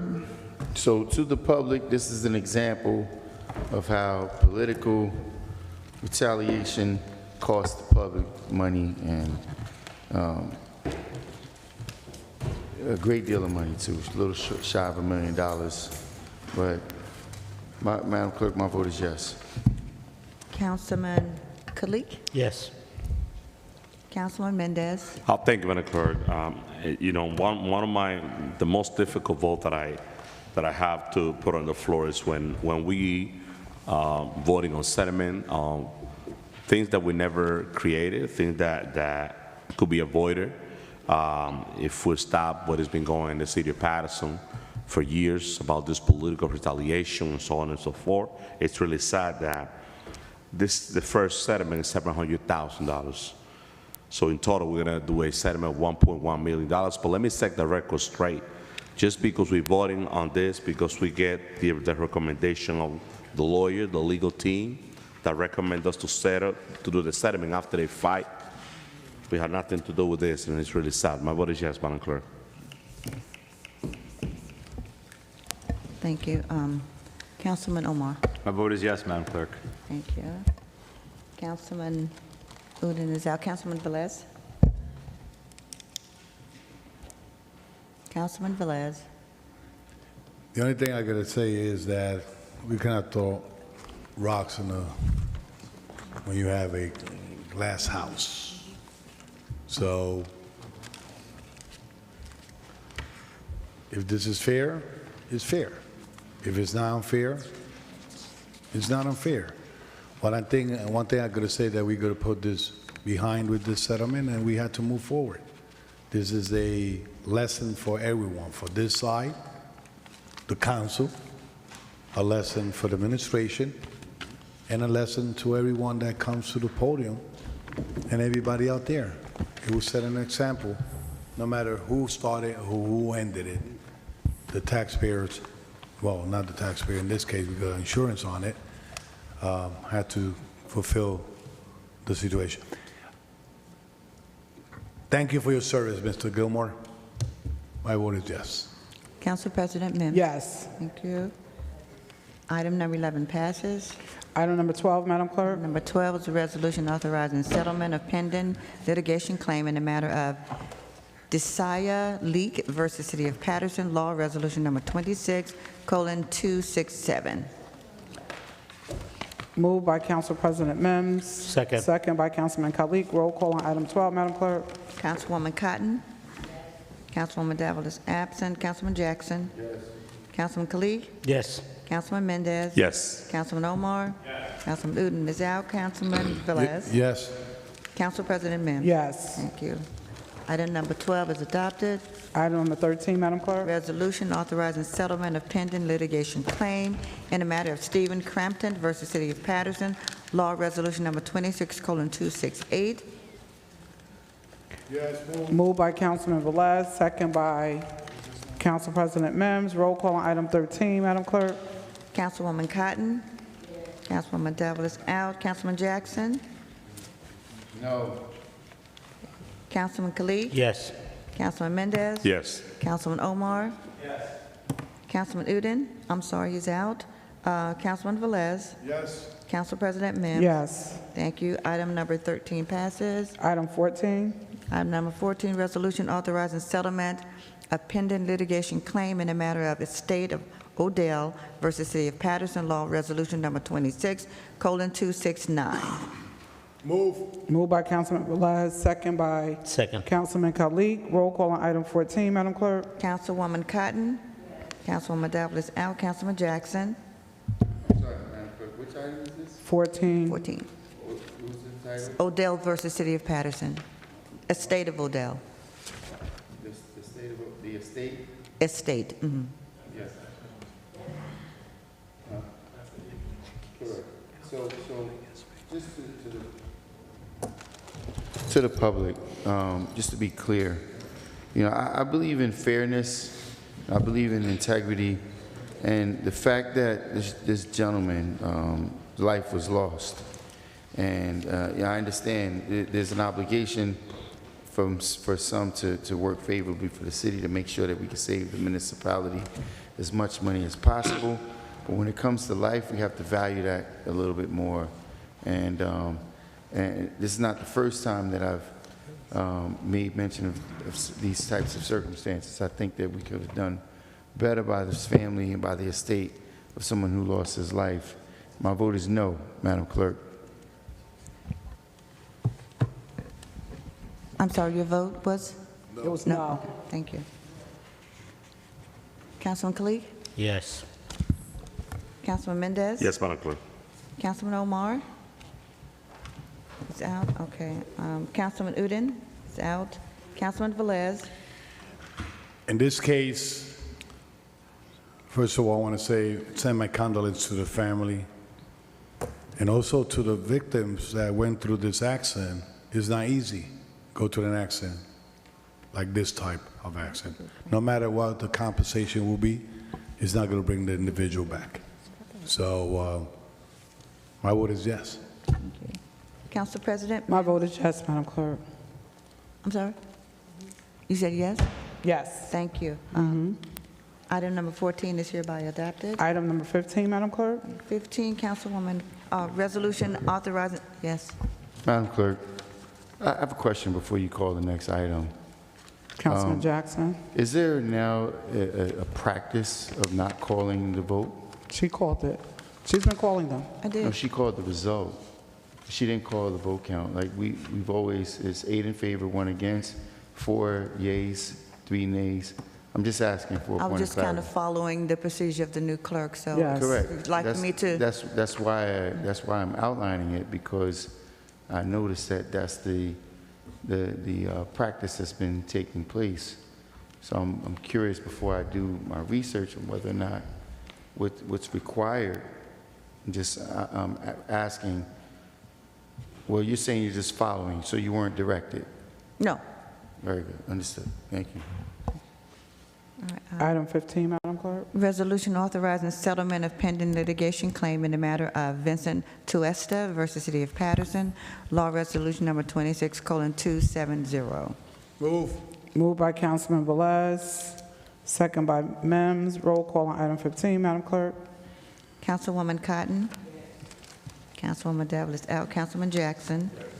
Councilman Kalik? Councilman Mendez? Yes. Councilman Omar and Uden are absent. Councilman Velez? Yes. Thank you. Council President? Yes, Madam Clerk. Okay, thank you. The votes are 6 in favor, 3 absent. Item number 15 hereby Madam Clerk, adopted. can we have a motion to close the special meeting of June 2nd? Second. Move it. Moved by Councilman Velez, second by Councilman Kalik and Mendez. Roll call to close the special meeting of June 4th, 2026. Councilwoman Cotton. Councilwoman Devil is out. Councilman Jackson? Yes. Councilman Kalik? Yes. Councilman Mendez? Yes, Madam Clerk. Councilman Omar Newton are out. Councilman Velez? Yes, Madam Clerk. Council President Mims. Yes. Thank you. The votes are 6 in favor, 3 absent. The meeting is hereby adjourned, right? Adjourned, yes. Move to So adjourn the- workshop. The special meeting of Special June meeting. 4th is hereby adjourned. Can I have a Yes. roll call to close the special meeting of June 4th, 2026? Wow, we already did. We already did workshop now. Oh, workshop. Close the workshop. Move to close the workshop. Move to close the workshop by Councilman Mendez, second by Councilman Velez. Roll call to close the workshop of June 4th, 2026. Estamos locos por salir de aquí. Councilwoman Cotton? Oídeme, estamos locos. Just want to say, I just want to give a special shout out to Lieutenant Sharon Easton Lassiter on her retirement of 43 years in the Paterson Police Department. I wish her well, and whatever new life she's going to have in being in retirement. Congratulations on your retirement, Lieutenant Sharon Easton Lassiter. And don't forget, this weekend we have many events going on. Wear orange for the violence, to stop the violence in the city. Make sure you go to Eastside Park for Project Reconnect with Teddy Martinez, and also Paterson Healing Collective will be going around. I myself will be doing my annual luncheon for National Council of Negro Women. I will be traveling down to Edison. This is for me to raise money for our national headquarters, which is on Pennsylvania Avenue between the White House and the Capitol, to make sure that National Council of Negro Women, make sure we keep that out. With that being said, everyone, thank you all for watching tonight. I wish you all well. God bless you all. To my colleagues, have a good evening. To my administration over here, have a good evening. To my clerk and my secretary, have a wonderful evening. You all out there, have a good night. God bless you all. Madam Clerk, my vote is yes. Thank you, Councilwoman. Councilwoman Devil is absent. Councilman Jackson? Yes. Councilman Kalik? Yes. Okay. Councilman Mendez? Thank you, Paterson, for the great support. School year is almost over, Paterson. I'm going to start my campaign, Stop Speeding in the City of Paterson. We're going to have a lot of children out there going to the summer camp, a lot of seniors taking our kids to the park. Please, Paterson, slow down. Let's stop speeding in the City of Paterson. We're going to have a lot of kids, a lot of family enjoying different parks and different places of our community, and we have people speeding on residential zone that you're supposed to drive 25 miles per hour. We have people going 50 and 60 miles per hour. But when you go to other town like Horton and in Clifton, you slow down. Please slow down in Paterson. Please, let's protect our children, let's protect our senior, and let's make the job of our police department easy, Paterson. Let's protect our community. So once again, Paterson, thank you. To all those residents, to my third ward resident, I'm going to start my town hall meeting, my summer town hall meetings. I will let you know about the location and the time. And my office is open at 414 Broadway. If you have any questions, you could stop by. My secretary is there every day from 2 to 5 to address any concern that one of my constituents have, okay? Or any Paterson resident. You don't have to be in the third ward to stop by my office. God bless you, Paterson. And let's do the right thing for our city. Mr. VA, I'm definitely looking forward, and Council President, to start having those the dialogue about the budget hearing and going through the process of how we're going to get the number right for our residents.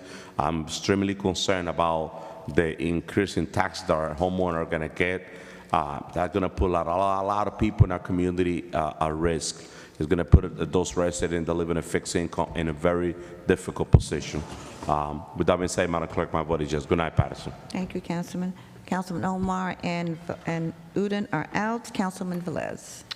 So I want to use this time. I think Councilman Mendez is watching my Facebook a lot, but today I posted a video following a incident that I just saw and noticed.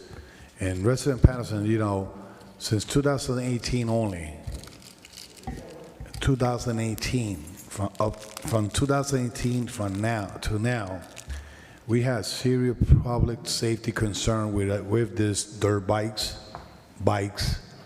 our ATVs, and all those illegal bikes on the streets. You know, we have done our side. We have enacted the ordinance for address the illegal bikes.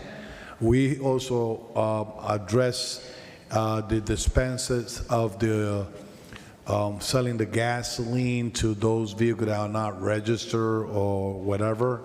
But I'm sending this message to the New Jersey Attorney General.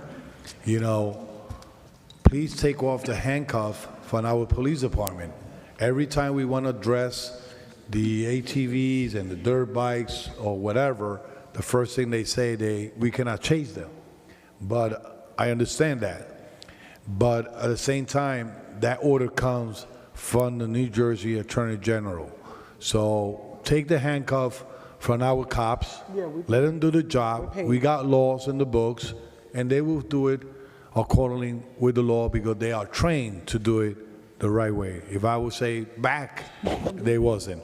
So I like the courtesy that my colleagues had. I wish they could see what's going on around, okay? But because I'm the last one to speak, everybody get up and leave. No, I'm the last one. Now, except the council president. And Councilwoman Conda. We sit here and we wait till everybody speak. But it's time to they speak, they leave. It's disrespectful. Put order in this chamber. Time to put order. Just kidding. Ladies and gentlemen, stay safe, stay blessed, hug your family. Tomorrow is not promised. My vote is yes. Thank you. Council President? Yes, so good night, Paterson. Be safe, stay strong. My vote is yes, Madam Clerk. Thank you. All right. Okay. Did you call the vote? I'm sorry. Yes. I didn't count them. Hold on. Yes. Yes.